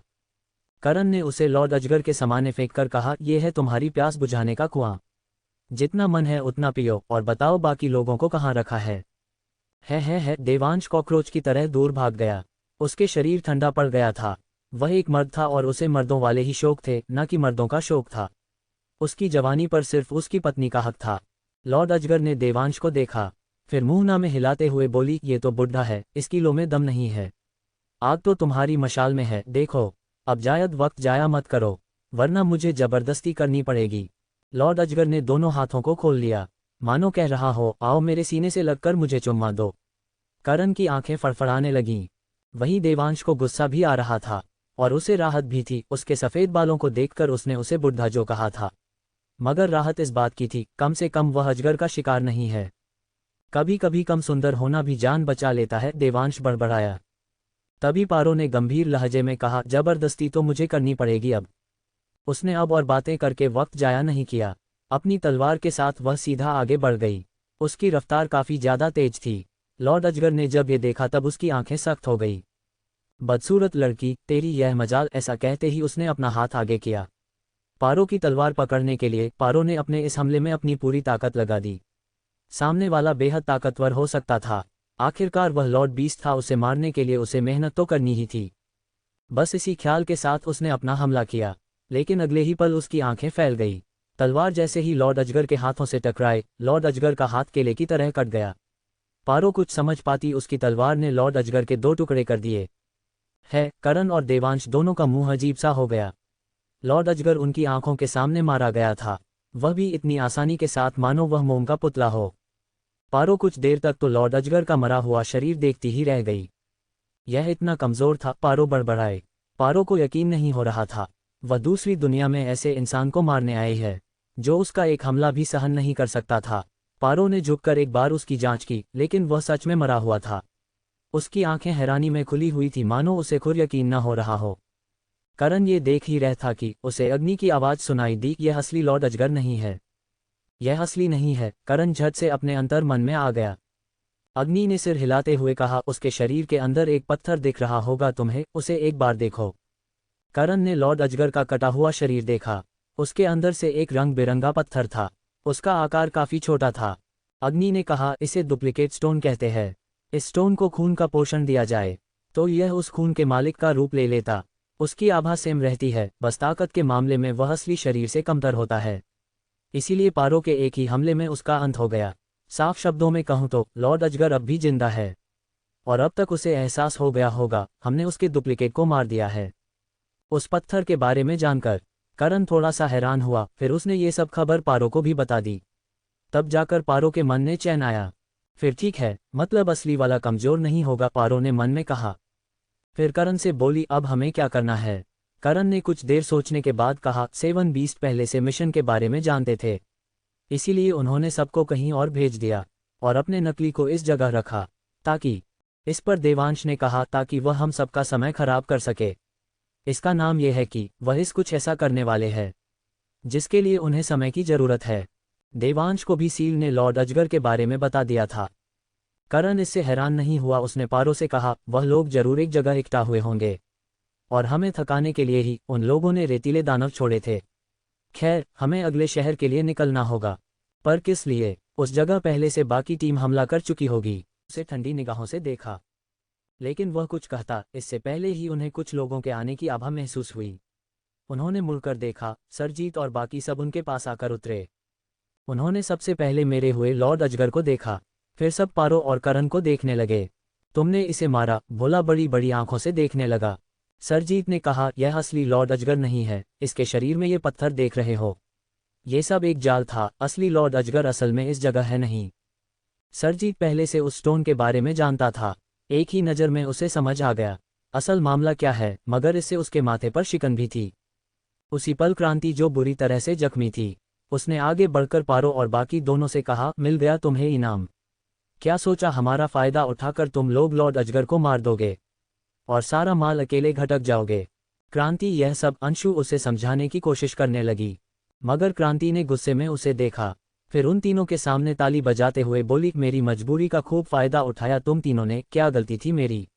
बस एक टीम ही तो चाहिए ही थी मुझे, अपने ही तो चाहिए थे। क्रांति की आंखें से आंसू बहने लगे। जब तुम तीनों टीम से जुड़े, मैंने तुम तीनों को अपना परिवार का हिस्सा मान लिया था। लीडर होते हुए भी सब में आधा आधा इनाम बांटने का प्रस्ताव रखा। क्या बुरा क्या तुम लोगों के साथ? क्या क्रांति ने इस मिशन के लिए बहुत तैयारी की थी? उसके पिता कभी अपनी टीम नहीं बना पाए, उन्हें इस बात का जीवन भर दुख रहा था। वह बस अपने पापा को यह साबित करना चाहती थी वह खुद एक टीम बना सकती है, अपने दुश्मनों से लड़ने के लिए एक फोर्स बन सकती है। मगर इन तीनों ने लालच के चलते उसके साथ खिलवाड़ किया, उसका मजाक बनाया इन लोगों ने, सबके सामने हंसने की वजह बनाकर छोड़ दिया इन तीनों ने। देवांश को क्रांति के मुंह बेहद बुरा लगा। तुम ऐसा मत कहो लीडर, मैं तुम्हें अपनी वजह। बस क्रांति ने हाथ के इशारे से उसे चुप रहने के लिए कहा, फिर गुस्से से उसे देखकर बोली, इन दोनों का समझ आता है, ताकतवर है, बड़े बाप की औलाद भी लगते हैं, मगर तुम्हें तो किसी ने चुना भी नहीं था। मैंने तुम्हें अपनी टीम में शामिल किया। जब लोग तुम पर हंस रहे थे मुझे बुरा लगा, मैं जानती थी जब लोग हम पर हंसते हैं तब कितना बुरा लगता है, लेकिन शायद मैं गलत थी। शायद नहीं, मैं 100% गलत थी। क्रांति जितना कहती उतना वह टूटती चली जाती। देवांश को तो उसके लिए बुरा लग रहा था, मगर करण को कोई फर्क नहीं पड़ा। क्रांति ने अपने आंसुओं को साफ करके कहा, जो दूसरों का फायदा उठाने का सोचते हैं उनका भी कुछ अच्छा नहीं होता। क्रांति ने ऐसा कहते हुए लॉर्ड अजगर की लाश को देखा, फिर एक गहरी सांस लेकर वह मुड़ी, अब से तुम तीनों मेरी टीम का हिस्सा नहीं हो। ऐसा कह वह उस जगह से जाने लगी। अंशु और भोला ने करण और बाकी दोनों को देखा, फिर वह भी सिर झुकाकर उस जगह से जाने लगे। सरजीत ने उन तीनों को देखा, फिर निराशा में सिर हिलाते हुए कहा, क्रांति दिल की बहुत अच्छी है, तुम पर उसने भरोसा किया और तुमने उसके भरोसे को तोड़ दिया। ये सच में तुम तीनों ने अच्छा नहीं किया। सरजीत ने एक नज़र लॉर्ड अजगर की लाश को देखा, फिर बाकियों के साथ उस जगह से जाने लगा। देवांश को सच में बुरा लगा क्रांति के लिए, पर उसे समझ नहीं आ रहा था वह किस तरह से क्रांति को समझाए। तभी उसे करण की आवाज़ सुनाई दी जो पारो से कह रहा था, अच्छा हुआ तुमने इस अजगर को अब तक नहीं मारा। करण उस अंगरक्षक की बात कर रहा था जो एक कोने में खड़ा कांप रहा था। करण उसके पास गया, फिर बोला, सबसे नज़दीकी शहर कौन सा है, हमें उस जगह ले चलो। अंगरक्षक पहले तो इसके लिए नहीं माना, मगर थोड़ी देर बाद वह करण के कंट्रोल में आ गया। बस 2 थप्पड़ का असर था। सबसे पास में बिजली शहर है, उस जगह कम से कम 100 लोग बंदी होंगे। मैं आपको उस जगह ले चलता हूं, अंगरक्षक ने कहा। करण ने हामी भरी और पारो के साथ बिजली शहर के लिए निकल पड़ा। देवांश उन तीनों को जाता देख रहा था, वह तो अकेला पड़ गया था। टीम का साथ है नहीं, क्रांति मुझे स्वीकार नहीं करने वाली। अकेले मैं उन सब का सामना कर नहीं सकता। अब एक ही रास्ता बचता है, बेशर्मों की तरह इनके साथ चलने का। देवांश ने खुद अपनी आंखों से देखा था, ये दोनों बेहद ज्यादा ताकतवर थे, इनके साथ रहने में उसे फायदा था। बस इसी ख्याल के साथ वह उनके पीछे पीछे चल पड़ा और जल्दी ही उनके बगल में उड़ने लगा। करण और पारो ने ये देखा लेकिन कुछ कहा नहीं। इसी तरह से वह लोग आगे बढ़ते चले गए। कुछ देर बाद उन्हें सामने एक शहर नजर आने लगा। उस जगह शहर की दीवारें पहले से तबाह हो चुकी थी। जमीन पर कई सारे लाशें पड़ी थी, जिनमें से कुछ इंसानों की थी और बहुत सारी बीस्ट की। वह सब 20 बिजली मूल शक्ति वाले थे। करण ये देखते हुए उस शहर में दाखिल हुआ, तभी उसे सामने एक मुकाबले होते हुए नजर आए। आसमान में 3 बीस्ट थे और आसपास लगभग 8 इंसान। उनमें से एक कमांडर आसिफ भी था। इस वक्त वह 3 बड़ी सी तितली से लड़ रहे थे। उनमें से एक कुछ ज्यादा ही ताकतवर थी, लेकिन कमांडर आसिफ उसे लगभग हरा चुके थे। करण ने पारो से कहा, जब तक ये लड़ रहे हैं हम बंदी बने लोगों को बचा लेते हैं। दरअसल करण समझ चुका था जीतने भी शहर है, उस जगह सिर्फ समय बर्बाद करने के लिए उनके नकल बैठे थे। वरना यह आसिफ जिससे इतनी आसानी से लड़ रहा था, असली होता तो न लड़ पाता। मगर करण को हर शहर में आना सिर्फ इसीलिए जरूरी था क्योंकि उसे हर उस शख्स को रिहा करवाना था जो बंदी है, अब वह सैकड़ों हो या फिर 50। मिशन तो मिशन था। पारो ने इस पर हामी भरी और वह चारों उस जगह उतरे जहां पर लोग बंदी बने हुए थे। उन सब ने मिलकर उन्हें रिहा करवाया। उन सब ने उनका शुक्रिया। देवांश अपनी बहन को उनमें ढूंढता रहा, मगर इस बार भी उसके हाथ निराशा हाथ लगी, मगर उसने उसे साइड में किया। फिर उस जगह पड़े कोरस्टोन देख उसने उन्हें जल्दी जल्दी करके स्टोरेज रिंग में डालना शुरू कर दिया। अब एक एक कोरस्टोन को ढूंढ ढूंढ कर रख रहा था। तभी एक जोरदार धमाका हुआ और लॉर्ड तितली जमीन पर गिरकर मर गई। हम जीत गए, हम जीत गए, सब लोग खुशी बना रहे थे, सिर्फ आसिफ के। उसने सबको हाथ के इशारे से शांत करवाया। फिर लॉर्ड तितली को फाड़कर उसने रंग बिरंगा पत्थर देखा। लगा ही था इसे हराना इतना आसान नहीं हो सकता था। ये तो बस एक नकल है, असली लॉर्ड तितली की, आसिफ ने कहा। जो सुन एक लड़के ने दुखी होते हुए कहा, इसका मतलब हमारी मेहनत बर्बाद हो गई, हमारा मिशन असफल रह गया। उन लोगों ने इस जगह इतनी ज्यादा लड़ाई कर ली थी, उनकी हालत अब और एक नई जंग लड़ने लायक नहीं बची थी। और जब नकल ने ही उनके प्राण ले लिए, असली वाले से जब मुकाबला होगा तब ना जाने क्या होगा। ये सोच सोचकर उनके सबके माथे से पसीना बहने लगा। उसी दौरान उन्हें एक लड़के की आवाज़ सुनाई दी, चोर, तुम्हारी इतनी हिम्मत, तुम हमारा खजाना लूट रहे हो। यह आवाज़ उन्हीं की टीम के एक सदस्य की थी जो कोरस्टोन जमा कर रहा था। मगर जब उसने देवांश को देखा जो उनके माल पर दावतें उड़ा रहा था, उस लड़के को गुस्सा आ गया, जो स्वाभाविक भी था। इधर टीम वालों का मिशन पूरा नहीं हुआ था, अब किसी को अपनी मेहनत का फल चुराते देख उन्हें भी गुस्सा आ गया। वह सब करण और बाकी दोनों को घेर कर खड़े हो गए। चोर, तुझे शर्म नहीं आई ऐसा करते हुए? रुक, अरे ये तो वही लड़का है न जो देवता विश्वास की मूर्ति के सामने नहीं झुका था। और वो रहे बाकी दोनों, ये लड़का तो हमारे स्टार लॉर्ड से जबान भी लड़ा रहा था। मुझे तो पहले से शक था ये योद्धा हो ही नहीं सकते, इनकी हरकतें दानवों से कम नहीं है। सब करण और बाकी दोनों को भला बुरा कहने लगे। जो सुन देवांश ने गुस्सा करते हुए कहा, इन दोनों ने कुछ नहीं किया, इनका नाम बदनाम मत करो। मैंने कोर्स स्टोन लिए थे, अगर तुम्हें वापस चाहिए तो ले लो। ओह देखो तो इसकी जबान, हमसे जबान लड़ा रहा है। शक्ल इतनी भोली और हरकतें इतनी काली। हमें हमारा माल तो ऐसे देने की कह रहा है मानो हम पर एहसान कर रहा हो। सच कहूं, मेरे हाथ की खुजली अब तक मिटी नहीं है। इस चोरी को पीट कर इसकी सारी हेकड़ी निकालता हूं। सब लोग अपना गुस्सा अब देवांश पर उतारने के लिए तैयार थे। अंडस्को 1191। देवांश की सच्चाई। करण की जुबानी। बिजली शहर में एक बड़ी जंग हुई थी। उसमें काफ़ी सारे इंसान मरे थे। तब भी वह उस लॉर्ड तितली को मार नहीं पाए। इस चीज़ से वह काफ़ी ज़्यादा चिढ़े हुए थे, और जब उन्होंने अपनी मेहनत का फल देवांश को लूटते हुए देखा, तब उनका गुस्सा 7वें आसमान पर चढ़ गया, जिस वजह से वह पुरानी बातों को उखाड़कर देवांश को पीटने का मन बना बैठे। देवांश ये देख सतर्क हो गया। उसने झट से अपनी तलवार को निकाला, मगर तभी बस करो तुम सब, आवाज़ सुनाई दी, और आसिफ उनके बीच में आकर खड़ा हो गया। उसने सबको नाराज़गी के साथ देखा। उसने इतने भी कोर्स स्टोन नहीं लिए हैं जिसके लिए तुम इंसान से जानवर बन रहे हो। इस जगह अब भी बहुत सारे कोर्स स्टोन है। इस पर एक लड़के ने कहा, लेकिन कमांडर हम इसे उतने भी कोर्स स्टोन क्यों दे, ये कौन सा हमारी टीम का सदस्य है। बाकी सब भी उस लड़के का साथ देने लगे, पर आसिफ ने सख्त भाव के साथ कहा, जितना कहा गया है उतना सुनो और मानो। किसी को भी कमांडर का फैसला अच्छा नहीं लगा, मगर हामी भरने के अलावा वह कुछ और कर नहीं सकते थे। आसिफ ने मुड़कर देवांश को देखते हुए कहा, अगली बार से ऐसी गलती मत करना। देवांश ने अपनी तलवार को स्टोरेज रिंग में रखकर सिर्फ हाँ में सिर हिलाया। आसिफ ने आगे कहा, तुम लोग यहाँ क्या कर रहे हो? तुम लोगों का मिशन पूरा हुआ या नहीं? मिशन पूरा नहीं हुआ। उस जगह पर लॉर्ड अजगर की बस नकल थी, असली लॉर्ड अजगर नहीं। हम इसके बताने पर इस जगह तक आए हैं, देवांश ने अंगरक्षक को देखते हुए कहा। आसिफ के माथे पर शिकन आ गई। ये लोग कुछ बड़ा सोच कर बैठे हैं, पहले रास्ते में उन दानवों का मिलना, और इस जगह मेहनत करके भी हाथ में कुछ न आना। आसिफ और बाकी टीम जब इस जगह आ रही थी, तब उन्हें भी कुछ दानव मिले थे। उन्होंने बहुत से इंसानों को मार डाला था। पहले तो आसिफ को ये सब एक इत्तफाक सा लगा था, मगर अब उसे समझ आ रहा था ये सब एक योजना का हिस्सा है उन 7 बीस्ट का। अब हम में इतनी ताकत भी नहीं बची है जो हम उन असली 7 बीस्ट से लड़ सके। यह मिशन पूरी तरह से असफल हो गया। आसिफ बड़बड़ाया। उन्हें तो लगा था वह एक ही रात में 7 बीस्ट का कहर खत्म कर देंगे, मगर अब तक वह उनसे मिले भी नहीं थे और पहले ही उनके हाथों से शिकस्त खाकर बैठ गए। सच में ये बहुत ही बेइज्जती वाली बात थी। अब हमें आगे क्या करना है कमांडर? एक ने पूछा। जवाब में आसिफ ने कहा, पहले हम अपने बाकी लोगों मिलेंगे, फिर देखते हैं हमें क्या करना है। सब ने इस पार हामी भरी। आसिफ ने देवांश और बाकी दोनों से कहा, तुम हमारे साथ चल सकते हो। जब आसिफ ने ऐसा कहा उस वक्त बाकी सब कोर्स स्टोन को जमा करने लगे, और यहाँ करण ने अंगरक्षक से अगले नज़दीकी शहर के बारे में पूछा। यहाँ से सबसे पास जल शहर है, अंगरक्षक ने बताया। करण ने ये सुना और फिर जल शहर के लिए निकलने लगा। ये देख देवांश दोबारा से करण के पीछे पीछे जाने लगा। आसिफ ने ये देखा, लेकिन उनमें से किसी को रोका नहीं। जल्दी ही वह सब जल शहर के लिए निकल चुके थे। करण ने ध्यान दिया कि देवांश अब भी उनके साथ ही चल रहा है। करण ने इस पर कुछ खास भाव प्रकट नहीं किए, लेकिन कुछ दूरी पर जाने के बाद एकदम से करण को कुछ हुआ, और वह हवा में ही ठहर गया। क्या हुआ? पारो ने पूछा। इस पर करण ने एक बार उसे देखा, फिर पीछे मुड़कर बिजली शहर को देखने लगा।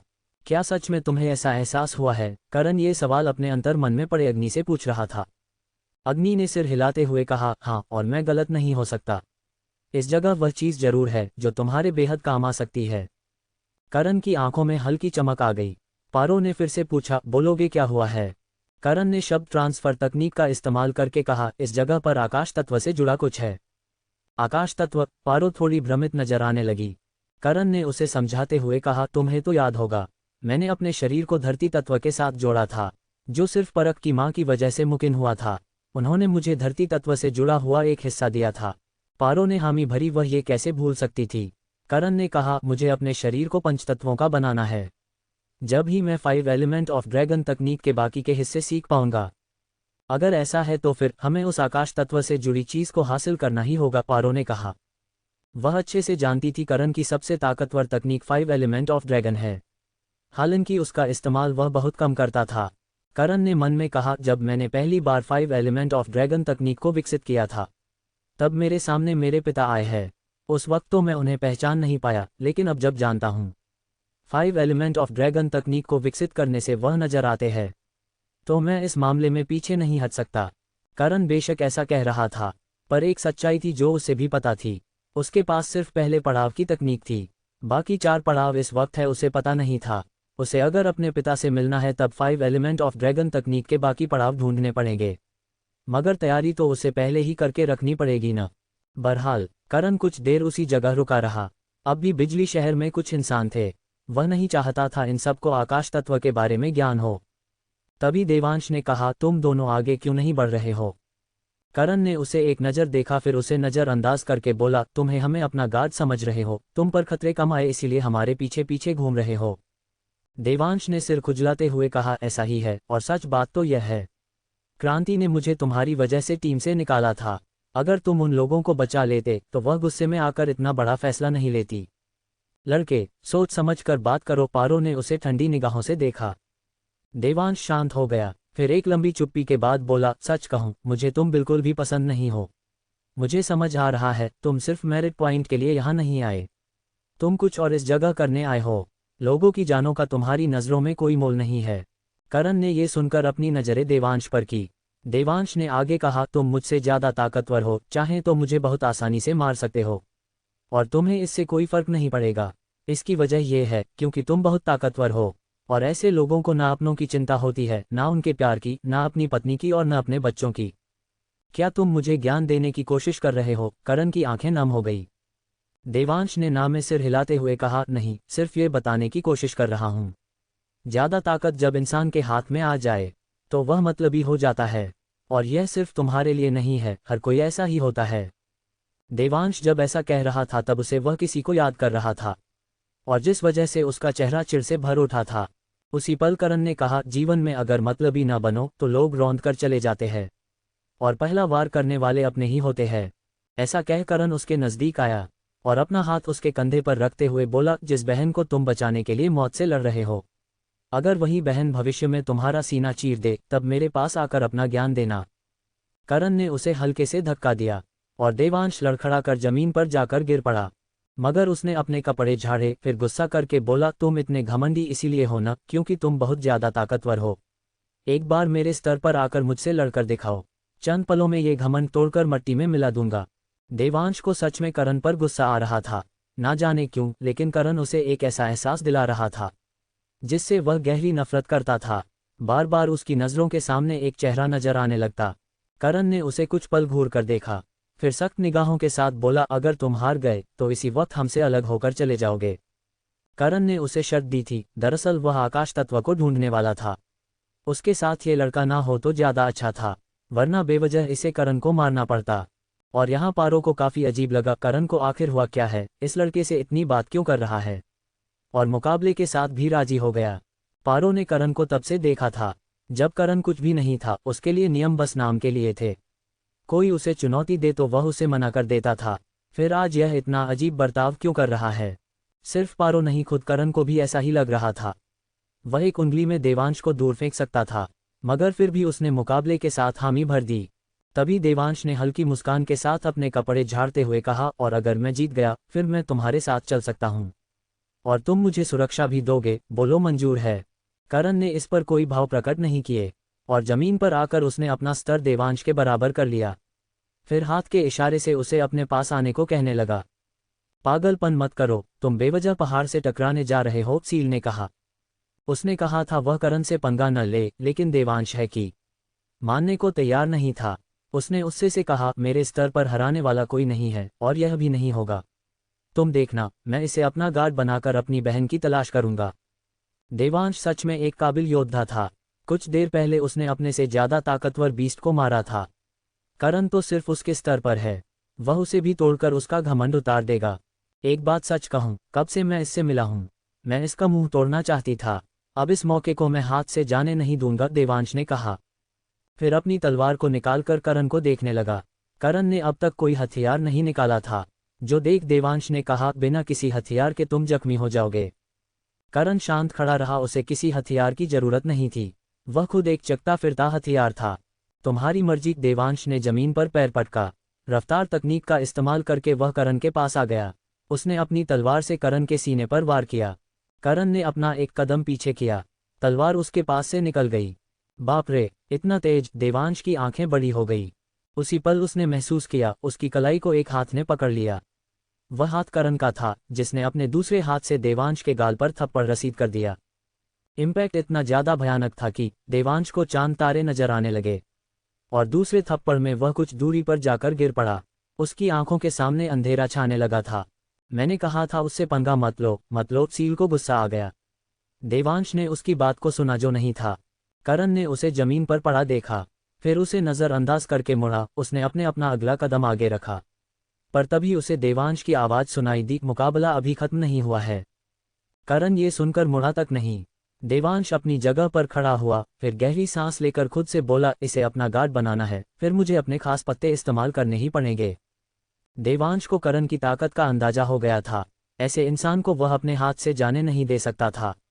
अगले ही पल उसके शरीर से डिवाइन ऊर्जा निकलने लगी। उसका शरीर सुनहरी रोशनी के साथ चमकने लगा, उसके सफ़ेद बाल सुनहरे हो गए। उसकी ताकत भी पहले से बहुत ज़्यादा बढ़ गई। इसके पास डिवाइन ऊर्जा है, पारो हैरान नजर आने लगी। मगर करण शांत था और भी वह पीठ दिखाए खड़ा था। देवांश ने अपनी मुट्ठी भींचकर कहा, अब देखता हूं तुम कितने ज़्यादा ताकतवर हो। देवांश ने दौड़कर करण के पास जाने लगा। उसने मुक्के बना रखे थे। जैसे ही वह करण के पास आया, उसने करण की पीठ पर मुक्का मारा, लेकिन लगने से पहले ही करण एक कदम आगे बढ़ गया। देवांश ने दूसरा मुक्का मारा। उसकी ताकत पहले से 2 गुना हो गई थी, मगर करण मुड़ा और अपने एक हाथ से उसके मुक्के को हवा में रोक दिया। क्या? देवांश का चेहरा खुला का खुला रह गया। करण ने ठंडी निगाहों से उसे देखा और फिर से उसके गाल पर थप्पड़ रसीद कर दिया। देवांश खून की उल्टी करता हुआ जमीन पर गिर पड़ा। पारो ने सिर हिलाया, मानो उसे मालूम था ऐसा ही कुछ होने वाला हो। देवांश हाथों के सहारे बैठा हुआ था, यकीन नहीं कर पा रहा था कोई इतना ज्यादा ताकतवर कैसे हो सकता है। मैंने अपनी पूरी ताकत लगाई, मगर सामने वाले ने बस एक हाथ से उसे रोक दिया।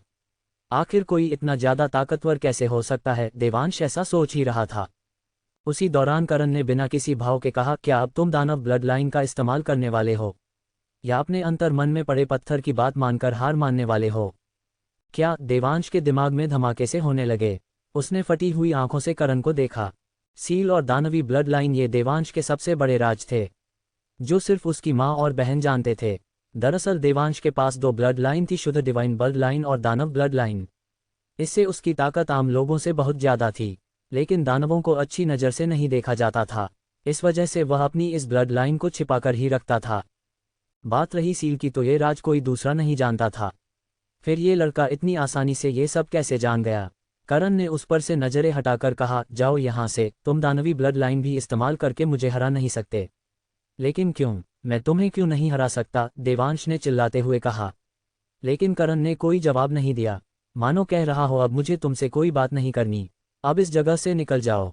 अंडरस्को 1192 to 1193 आकाश तत्व का क्रिस्टल। देवांश ने अपनी खास ब्लड लाइन का इस्तेमाल करके भी देखा, पर तब भी वह करण को टक्कर देने लायक नहीं बन पाया। अब वह दानव ब्लड लाइन का इस्तेमाल करता तब भी जीतने के आसार लगभग न थे। ऊपर से करण अब उससे बात करने के मूड में भी नहीं था। मगर फिर भी देवांश खड़ा हुआ, मुंह से बह रहे खून को साफ करके बोला, मैं तुम्हें नहीं हरा सकता, इसकी वजह तो बता सकते हो? हम दुश्मन तो नहीं है, कुछ सिखा दोगे तो तुम्हारा क्या चला जाएगा? करण चुप रहा, जिस वजह से देवांश को करण पर और भी गुस्सा आने लगा। पर अब वह क्या ही कह सकता था। लेकिन तभी उसके बगल में पारो नजर आई। तुम इसीलिए हार रहे हो क्योंकि तुम जीतना चाहते हो? ये सुनकर देवांश ने पारो की तरफ देखा। पारो बोली, लड़ाई में जीत मिले ये पक्का नहीं होता, लड़ाई करते वक्त जो सीखने को मिलता है वह असल जीत होती है। दूसरा, तुम्हारी आत्मा और बॉडी दोनों बहुत कमजोर है। तुमने बस अपना स्तर बढ़ाया है, बाकी चीजों को नजरअंदाज कर दिया है, जिस वजह से तुम उतने ताकतवर नहीं जितने तुम्हें होना चाहिए। आत्मा और बॉडी। देवांश बहुत ध्यान से ये सब सुन और समझ रहा था। पारो ने कहा, तुम जिस शख्स से लड़ रहे हो उसकी आत्मा समंदर जैसी गहरी है, उसका शरीर पहाड़ जितना मजबूत है। तुम तो क्या, मैं खुद भी उसके स्तर पर आके नहीं जीत सकती। देवांश ने नजर घुमाकर करण को देखा, जो पीठ किए खड़ा था। उसकी नजर उन लोगों पर थी जो इस वक्त बिजली शहर से जा रहे थे। क्या गुरु ने अपनी बॉडी और आत्मा को इतना ज्यादा ट्रेन किया है? देवांश ने पूछा। जवाब में पारो ने सिर हिलाते हुए हामी भरी और बोली, बिल्कुल, और इसके लिए उसने बहुत मेहनत भी की है। अगर तुम्हें कुछ बनना है तो पहले अपनी बॉडी और आत्मा को ताकतवर बनाओ। अगर मैंने ऐसा कर दिया तब क्या मैं गुरु से जीत सकता हूं? देवांश ने जोश के साथ पूछा। पारो को तो उस पर हंसी आ रही थी। उसने मुस्कुराते हुए कहा, तुम सिर्फ उससे सीख सकते हो, उससे जितने की ताकत तो देवताओं में भी नहीं है। देवांश का मुंह खुला का खुला रह गया। अगर कोई और ऐसी बात करता तो उसे बकवास लगता, मगर सील ने पारो के बारे में उसे थोड़ा बहुत बता दिया था। ऐसी योद्धा के मुंह से ऐसा सुनना मतलब उसके सामने वाला शख्स सच में कुछ ज्यादा ही था। देवांश ने शब्द ट्रांसफर तकनीक का इस्तेमाल करके पूछा, एक बात पूछूं, गुरु इतना घमंडी क्यों है? पारो की आंखें सख्त हो गई। उसने उसे गहरी आवाज में कहा, अब निकलो यहां से। उसे गुस्सा आ गया तो बेवजह मारे जाओगे, भागो यहां से। ठीक है, जा रहा हूं। डांट क्यों रहे हो? बस ऐसे ही पूछ लिया था, देवांश ने हकलाते हुए कहा। फिर एक बार उसने करण को देखा और मुड़कर उस जगह से जाने लगा, मगर कुछ कदम बाद वह रुका, फिर मुड़कर करण से बोला, पता नहीं क्यों, लेकिन एक एहसास है जो मुझे तुम्हारे पास लाने की कोशिश कर रहा है, और मेरा दिल तुमसे नफरत करने को मजबूर। और हाँ, जो इंसान दूसरों की भावनाओं को नज़रअंदाज कर देता है, वह जीवन भर बस दुख की बेड़ियों में बंधा रहता है। करण ये सुनकर मुड़ा और उसे ऐसे देखने लगा मानो कह रहा हो, अगर अभी की अभी यहां से नहीं गया तो चप्पलों से तेरा मुंह मार मार कर सुझा दूंगा। देवांश इस बात को समझ गया। रफ्तार तकनीक का इस्तेमाल करके वहां से दूर भाग गया। करण ने एक नज़र पारो को देखा, फिर बिजली शहर के लिए बढ़ गया। पारो ने शक्तियों की रस्सी से अंगरक्षक को बांधकर उसके पीछे चलना जारी रखा। वह तीनों बिजली शहर में दोबारा से आ गए। आसपास अच्छा खासा शहर लग रहा था, जो अब जंग के बाद तबाह हो चुका था। करण ने डिवाइन फायर को आंखों में जलाकर रखा। काफी देर तक भी उसे कुछ भी नजर नहीं आया। कुछ मिला? पारो ने पूछा।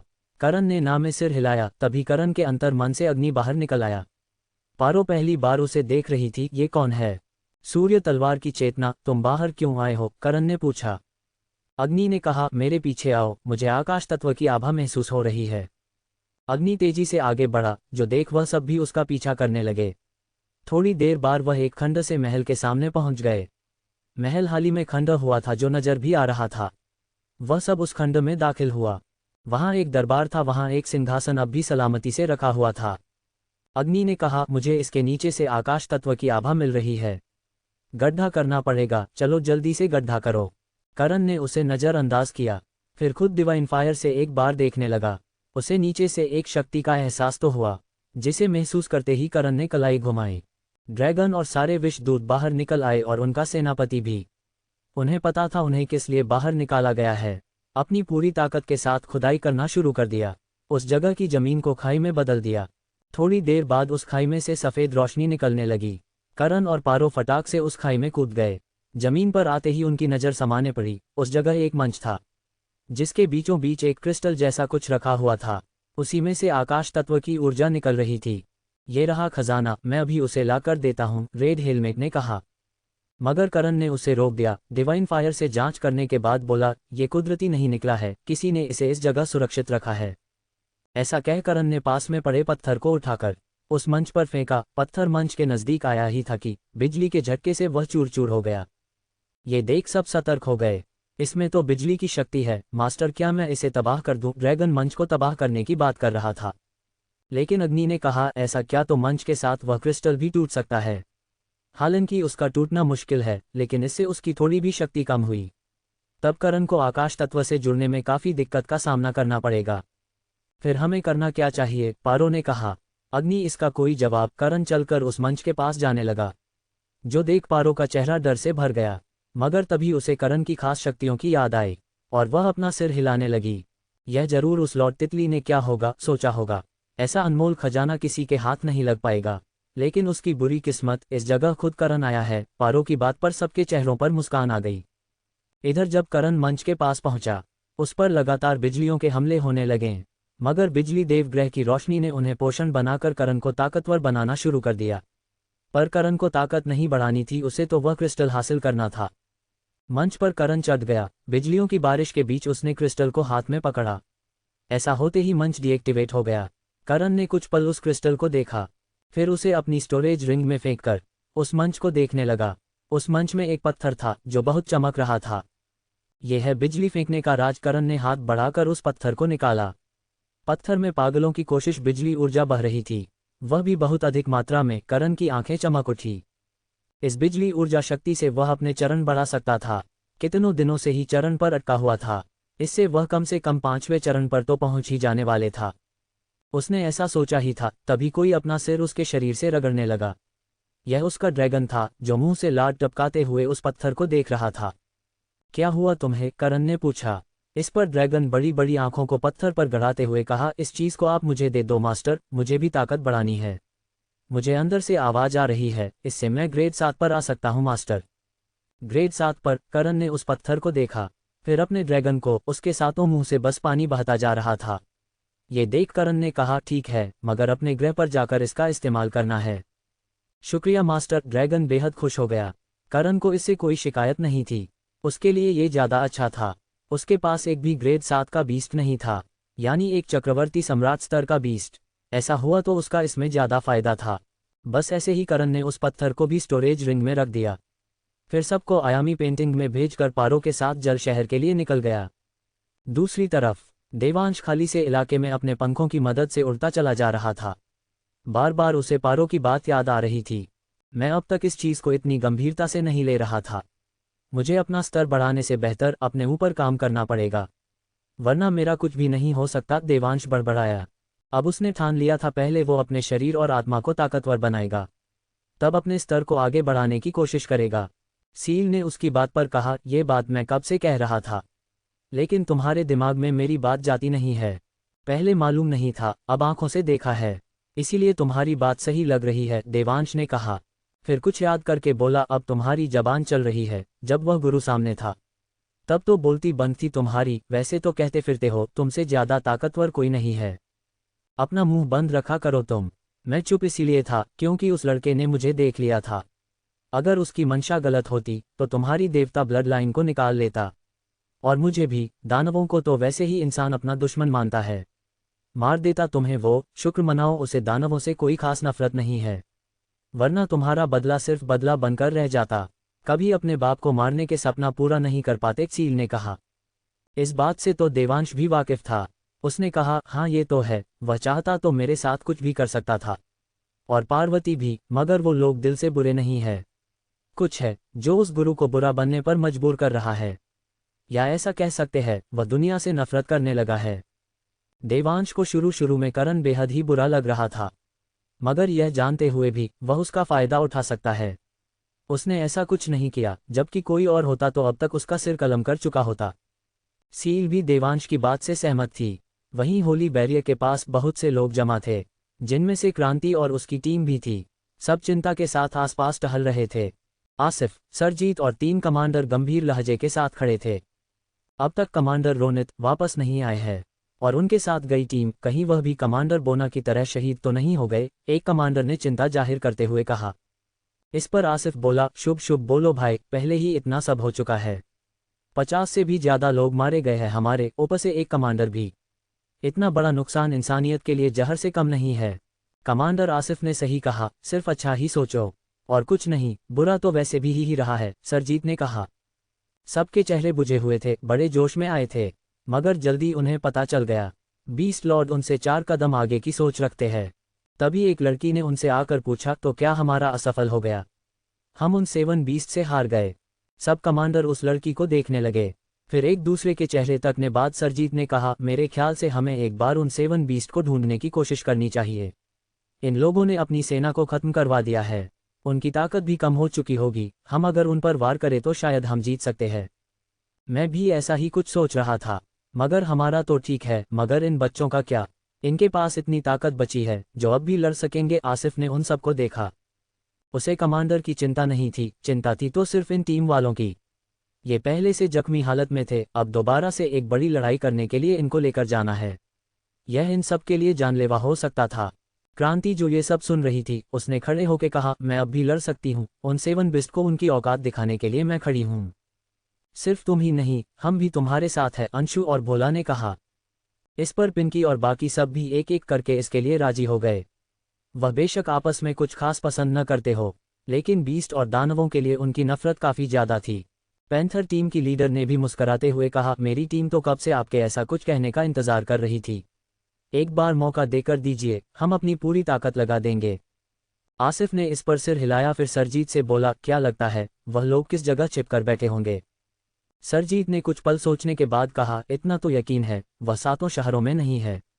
उन लोगों ने अपने नकल उस जगह छोड़ रखे थे, लेकिन एक जगह है जहां ये सब हमें मिल सकते हैं, और बाकी लोग भी जो उनकी कैद में है। क्या तुम सेंट्रल सिटी की बात कर रहे हो? लेकिन उस सिटी को तो कब का तबाह कर दिया गया था।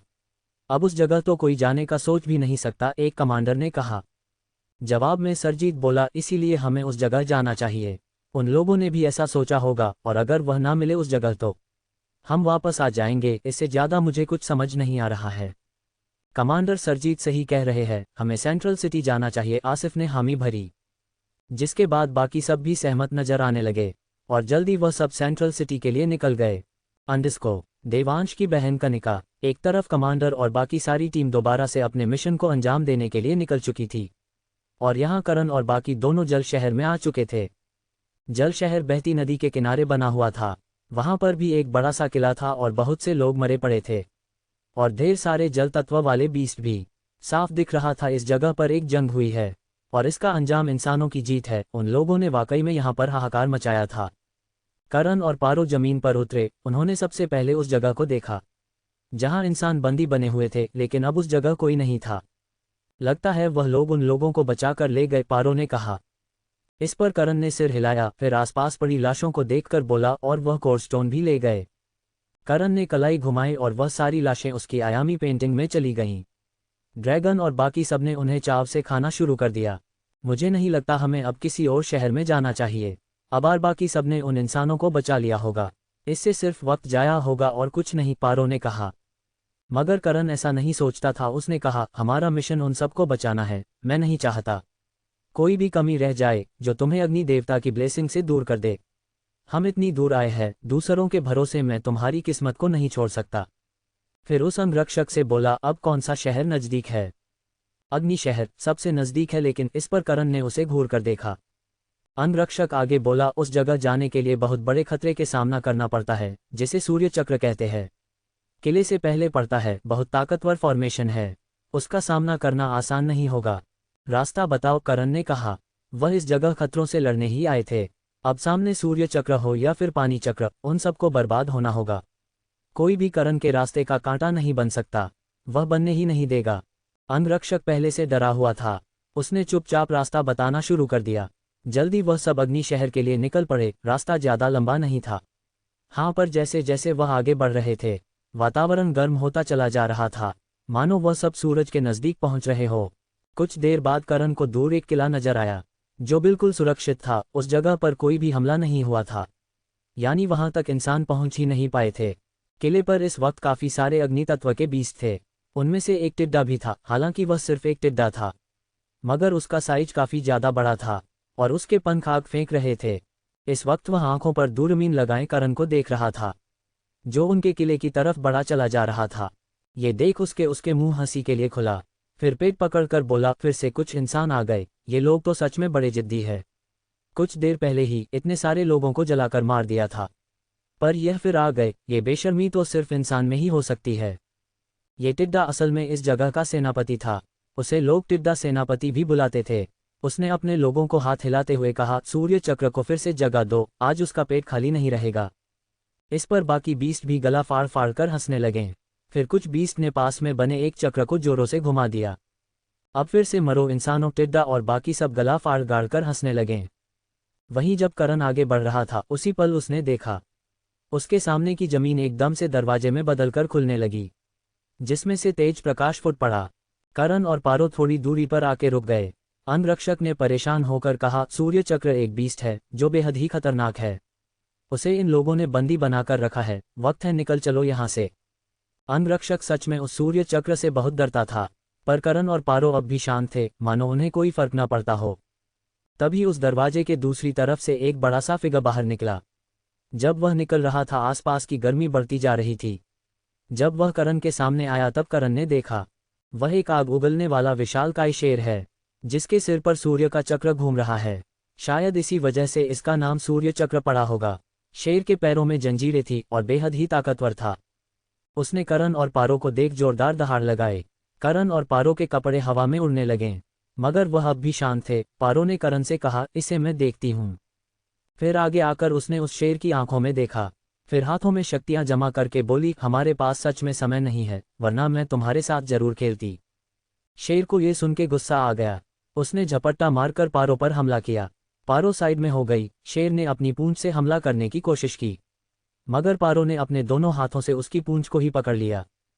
खेल खत्म करते हैं, पारो ने उसे बहुत जोरों से खींचा। उसके पैरों में बंदी जंजीरें टूटकर बाहर आ गई। पारो ने शेर को घुमाकर उसे किले की तरफ फेंका। टेड्डा की आंखें दूरबीन से बाहर आ गई। उसने ऐसा कुछ देखा जो उसे अंदर तक हिला चुका था, मगर वह कुछ करता इससे पहले ही पहाड़ जैसे शरीर का उनका सूर्य चक्र उनके किले पर गिर पड़ा। जोरदार धमाका हुआ और पूरा किला तिनके की तरह गिरने लगा। ढेर सारे बीस्ट तो शेर के शरीर के नीचे दबकर मर गए। उनका खून जमीन पर बिखर गया। अंगरक्षक की आंखें जम सी गई। सूर्य चक्र सच में बहुत ज्यादा ताकतवर था। उसे हराना इतना आसान कब से हो गया? लॉर्ड बीस्ट की नकल से ज्यादा ताकतवर था ये सूर्य चक्र। वह ऐसा सोच ही रहा था तभी पारो ने कहा, यह पहले से बहुत जख्मी था। शायद किसी कमांडर ने इसे बुरी तरह से जख्मी कर दिया होगा। करण ने इस पर सिर हिलाया। हालांकि वह जख्मी न भी होता तो भी उसका हाल यही होता। बहरहाल करण और पारो दोनों किले की सुरक्षा बढ़ गए। ये देख टिड्डा ने चिल्लाते हुए कहा, उन्हें अंदर मनाने दो, खत्म कर दो उन सबको। सारे बीस्ट जमा होकर आगे बढ़े। सब दहाड़े मारकर अपना गुस्सा जाहिर कर रहे थे, मानो कह रहे हो, तुम्हारी इतनी हिम्मत कैसे हुई हमारे इलाके में आने की। करण ने ये देख अपनी आत्मा तकनीक का इस्तेमाल किया और जितने भी बीस्ट उसकी तरफ बढ़ रहे थे उनकी आत्मा पटाखे की तरह फूटती चली गई। सब ऐसे ढेर होने लगे मानो रोबोट की बैटरी खत्म हो गई। अंगरक्षक और उस टिड्डे की हालत तो और भी खराब हो गई। बिना हाथ लगाए बस ऐसे ही सबको मार देना, सच में ये सब किसी चमत्कार से कम नहीं था। बहरहाल ये सब करण के पास बहुत आसान था। जल्दी ही उन लोगों ने टिड्डा को भी पकड़ लिया और बिना कोई सवाल करे उसका सिर धड़ से अलग कर दिया। इस दौरान करण ने उन सब लाशों को अपनी स्टोरेज रिंग में रखना जारी रखा था। इन सब को खाकर उसके बीस्ट और भी ताकतवर हो सकते थे। बस बहुत ही आसानी से वह लोग उस जगह भी पहुंच गए जहां पर इंसानों को कैद करके रखा था। पहले की तरह ही पारो नकल को मारने के लिए चली गई और करण उन इंसानों को बचाने के साथ जेल के अंदर आ गया। इंसान, तुम्हारी हिम्मत कैसे हुई इस जगह आने की? एक बीस्ट ने चिल्लाते हुए कहा। उस जगह कैद इंसानों ने जब किसी इंसान को उस जगह देखा तन सब की आंखों में चमक आ गई। इन्हीं में से एक लड़की भी थी। उसने सफ़ेद रंग में कपड़े पहने हुए थे, आंखें मोतियों से जैसी थी उसकी, चेहरा बेहद ही खूबसूरत, काले लंबे बाल थे उसके। उसने चिल्लाते हुए कहा, इससे बचकर लड़ना दोस्त, इसके पास अग्नि गोले की तकनीक है, बहुत जानलेवा है। उस लड़की ने इतना कहा ही था कि उसने और बाकियों ने देखा कि लड़का उस बीस्ट के बगल से निकला और बीस्ट की जान चली गई। उसका शरीर जमीन पर गिर पड़ा। इसने उसकी आत्मा को ही खत्म कर दिया। लड़की टुकुर टुकुर करण को देखने लगी। उसी दौरान पारो भी उस जगह आ गई। उसने कहा, इस जगह पर कोई नकल नहीं था, शायद वह लोग सूर्य चक्र के भरोसे बैठे होंगे। करण ने इस पर सिर हिलाया, फिर अपने हाथ को झटका और सबकी जंजीरें टूटकर अलग हो गई। सब हड़बड़ा कर जेल को तोड़कर बाहर निकले और पहले वाले लोगों की तरह करण का शुक्रिया करने लगे। करण ने उन पर कोई ध्यान न देते हुए पारो से कहा, इनका क्या करेंगे हम? इस जगह पर अब कोई टीम नहीं थी जो इनको अपने साथ ले जा सके और करण इन सबको अपने सिर पर उठाकर चलने के मूड में बिल्कुल नहीं था। पारो भी ऐसा ही कुछ सोच रही थी कि उसी लड़की ने करण से कहा, हमारा क्या करना है? हम सबको अपने साथ ले चलो, आपका यही तो मिशन होगा। करण ने उसे एक नज़र देखा भी नहीं और उस बीस्ट की लाश को स्टोरेज रिंग में रखकर अंगरक्षक से बोला, जिंदा रहना चाहते हो? मैं सब कुछ करने को तैयार हूं, बस मुझे जिंदा छोड़ दीजिए, अंगरक्षक ने हाथ जोड़कर कहा।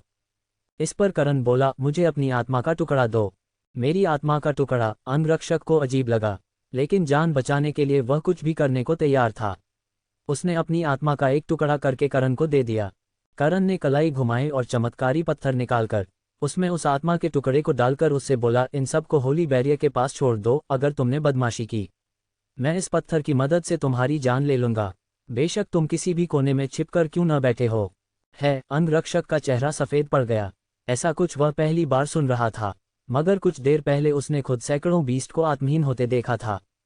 उसने सिर झुकाकर डर से कहा, मैं अपना काम पूरी ईमानदारी से करूंगा, देखना आप मुझे इनाम भी देंगे। फिर उन इंसानों से बोला, चलो मेरे साथ। रुको, उस लड़की ने कहा। फिर करण से बोली, ये किस तरह की बदतमीजी है तुम्हारी? हमसे बिना पूछे फैसला कर लिया। पहले हमसे तो जान लेते, हम इसके साथ जाने के लिए तैयार है या नहीं? इतने समझदार होकर ऐसी हरकत कैसे सकते हो तुम?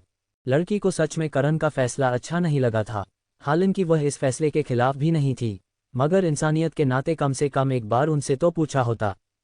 करण ने उसे बिना किसी भाव के देखा, लेकिन उसे देखते ही पता नहीं क्यों उसके अंदर एक अजीब सा एहसास हुआ। वैसा ही एहसास जैसा देवांश से मिलकर हुआ था। तुम देवांश की बहन हो? करण ने पूछा। लड़की की आंखें बड़ी बड़ी हो गई। उसने हैरानी जाहिर करते हुए पूछा, तुम्हें कैसे पता? और तुम देवांश को कैसे जानते हो? और कहाँ है वो? करण को जो शक था वो सच देख उसने मन में कहा, आखिर मुझे यह अजीब सा एहसास क्यों होता है? करण जब ऐसा सोच रहा था उस वक्त वह लड़की भी अपने मन में कह रही थी, कितना अजीब है, मैं पहली बार इससे मिल रही हूँ, मगर ऐसा लगता है जैसे मेरा और इसका कोई खास रिश्ता है। एक अजीब सा एहसास मेरे अंदर पनपन रहा है। तभी पारो ने कहा, तुम सच में देवांश की बहन हो? कनिका नाम है न तुम्हारा? हाँ, कनिका ने ज्यादा सोचना छोड़ा। फिर पारो से बोली, आप मेरे भाई से मिली है, मुझे उसके बारे में बताए न। वह मेरी बहुत चिंता करता है। पता नहीं कोई बेवकूफ़ी न कर बैठे वो। कनिका अपने भाई को अच्छे से जानती थी। उसके लिए समंदर से भी टकरा सकता था, पर यही प्यार उसके लिए बार बार मुसीबत बन जाता था। पारो ने एक नज़र करण को देखा, फिर कनिका से बोली, कुछ समय तक वह हमारे साथ ही था, तुम्हारी तलाश करते हुए इस जगह आया है और अब भी तुम्हें ही ढूंढ रहा है। मेरा भाई। कनिका की आंखें नम हो गई। मैं जानती थी वह ऐसा कुछ कर सकता है। उसे सच में अपनी जान की परवाह नहीं है। कनिका ने अपने आंसू साफ किए। करण ये देखकर अंदर ही अंदर चिढ़ रहा था। एक वह था जिसने अपनी बहनों को बचाने के लिए पूरी दुनिया से पंगा ले लिया, मगर मिला क्या? सिर्फ धोखा। और एक ये है जो अपने भाई के लिए दुखी है, सिर्फ इसीलिए क्योंकि इसे उसकी चिंता है। करण ने अपनी मुट्ठी भींची, फिर गुस्से को पीकर उसने अंगरक्षक से कहा, इन सबको लेकर जाओ। जी, अंगरक्षक ने कहा। मगर कनिका ने सिर न में हिलाते हुए कहा, मैं नहीं जाऊंगी, मुझे अपने भाई को ढूंढना है। हाथों धुनती रही हो? करण ने गहरी आवाज में कहा, और उस जगह से जाने लगा। ये देख कनिका ने कुछ सोचकर कहा, तुम हम सबको होली बैरियर भेज रहे हो, शायद तुम उन 7 बीस्ट को ढूंढ रहे होंगे। और मेरा भाई भी, मैं तुम्हारे साथ चलती हूँ, कम से कम अपने भाई को ढूंढ सकती हूँ इससे। करण चलते चलते रुक गया। उसने नज़र घुमाकर कनिका को देखा। तुम्हारे बाप का नौकर नहीं हूँ मैं जो तुम दोनों को मिलाता फिरूं, करण ने सख्त लहजे में कहा। एक इसका भाई था जो उसे गार्ड बनाना चाहता था, अब इसकी बहन है उसे गार्ड बनाना चाहती है। साले दोनों भाई बहन एक नस्ल के हैं। कनिका को लगा नहीं था करण इस लहजे में जवाब देगा, लेकिन उसे बुरा नहीं लगा। उसने मासूम सा चेहरा बनाकर कहा, मैंने तो अपने पापा को देखा ही नहीं है, लेकिन मैं उनसे बहुत प्यार करती हूँ। उनके लिए ऐसा मत बोलो, तुम्हारे पापा के बारे में ऐसा कोई बोलेगा तो अच्छा लगेगा। करण का मुंह अजीब सा हो गया और पारो अपना सिर खुजलाने लगी। फिर शब्द ट्रांसफर तकनीक का इस्तेमाल करके करण से बोली, ये तो तुम्हारी तरफ बात करती है, तुम्हें मैं इतना बचकाना लगता हूँ? करण ने घूरकर पारो को देखा, फिर एक नज़र कनिका को देखकर हवा में आ गया। पारो ने भी सिर हिलाते हुए उसके पास आ गई और बिना एक पल गंवाए वह दोनों अगले शहर के लिए निकल गए। करण ने अंगरक्षक से बाकी शहरों की लोकेशन पहले ही जान ली थी। इधर उन्हें जाता देख कनिका का मुंह फूल गया। बड़े बदतमीज हो, लेकिन मैं भी तुम्हारे सहारे अपने भाई को ढूंढ कर रहूंगी, कनिका ऐसा कह रफ्तार तकनीक का इस्तेमाल करके उन दोनों के पीछे उड़ गई। उसके पास भी उड़ने वाले पंख थे। अंगरक्षक उसे रोकता रह गया लेकिन वह रुकी नहीं।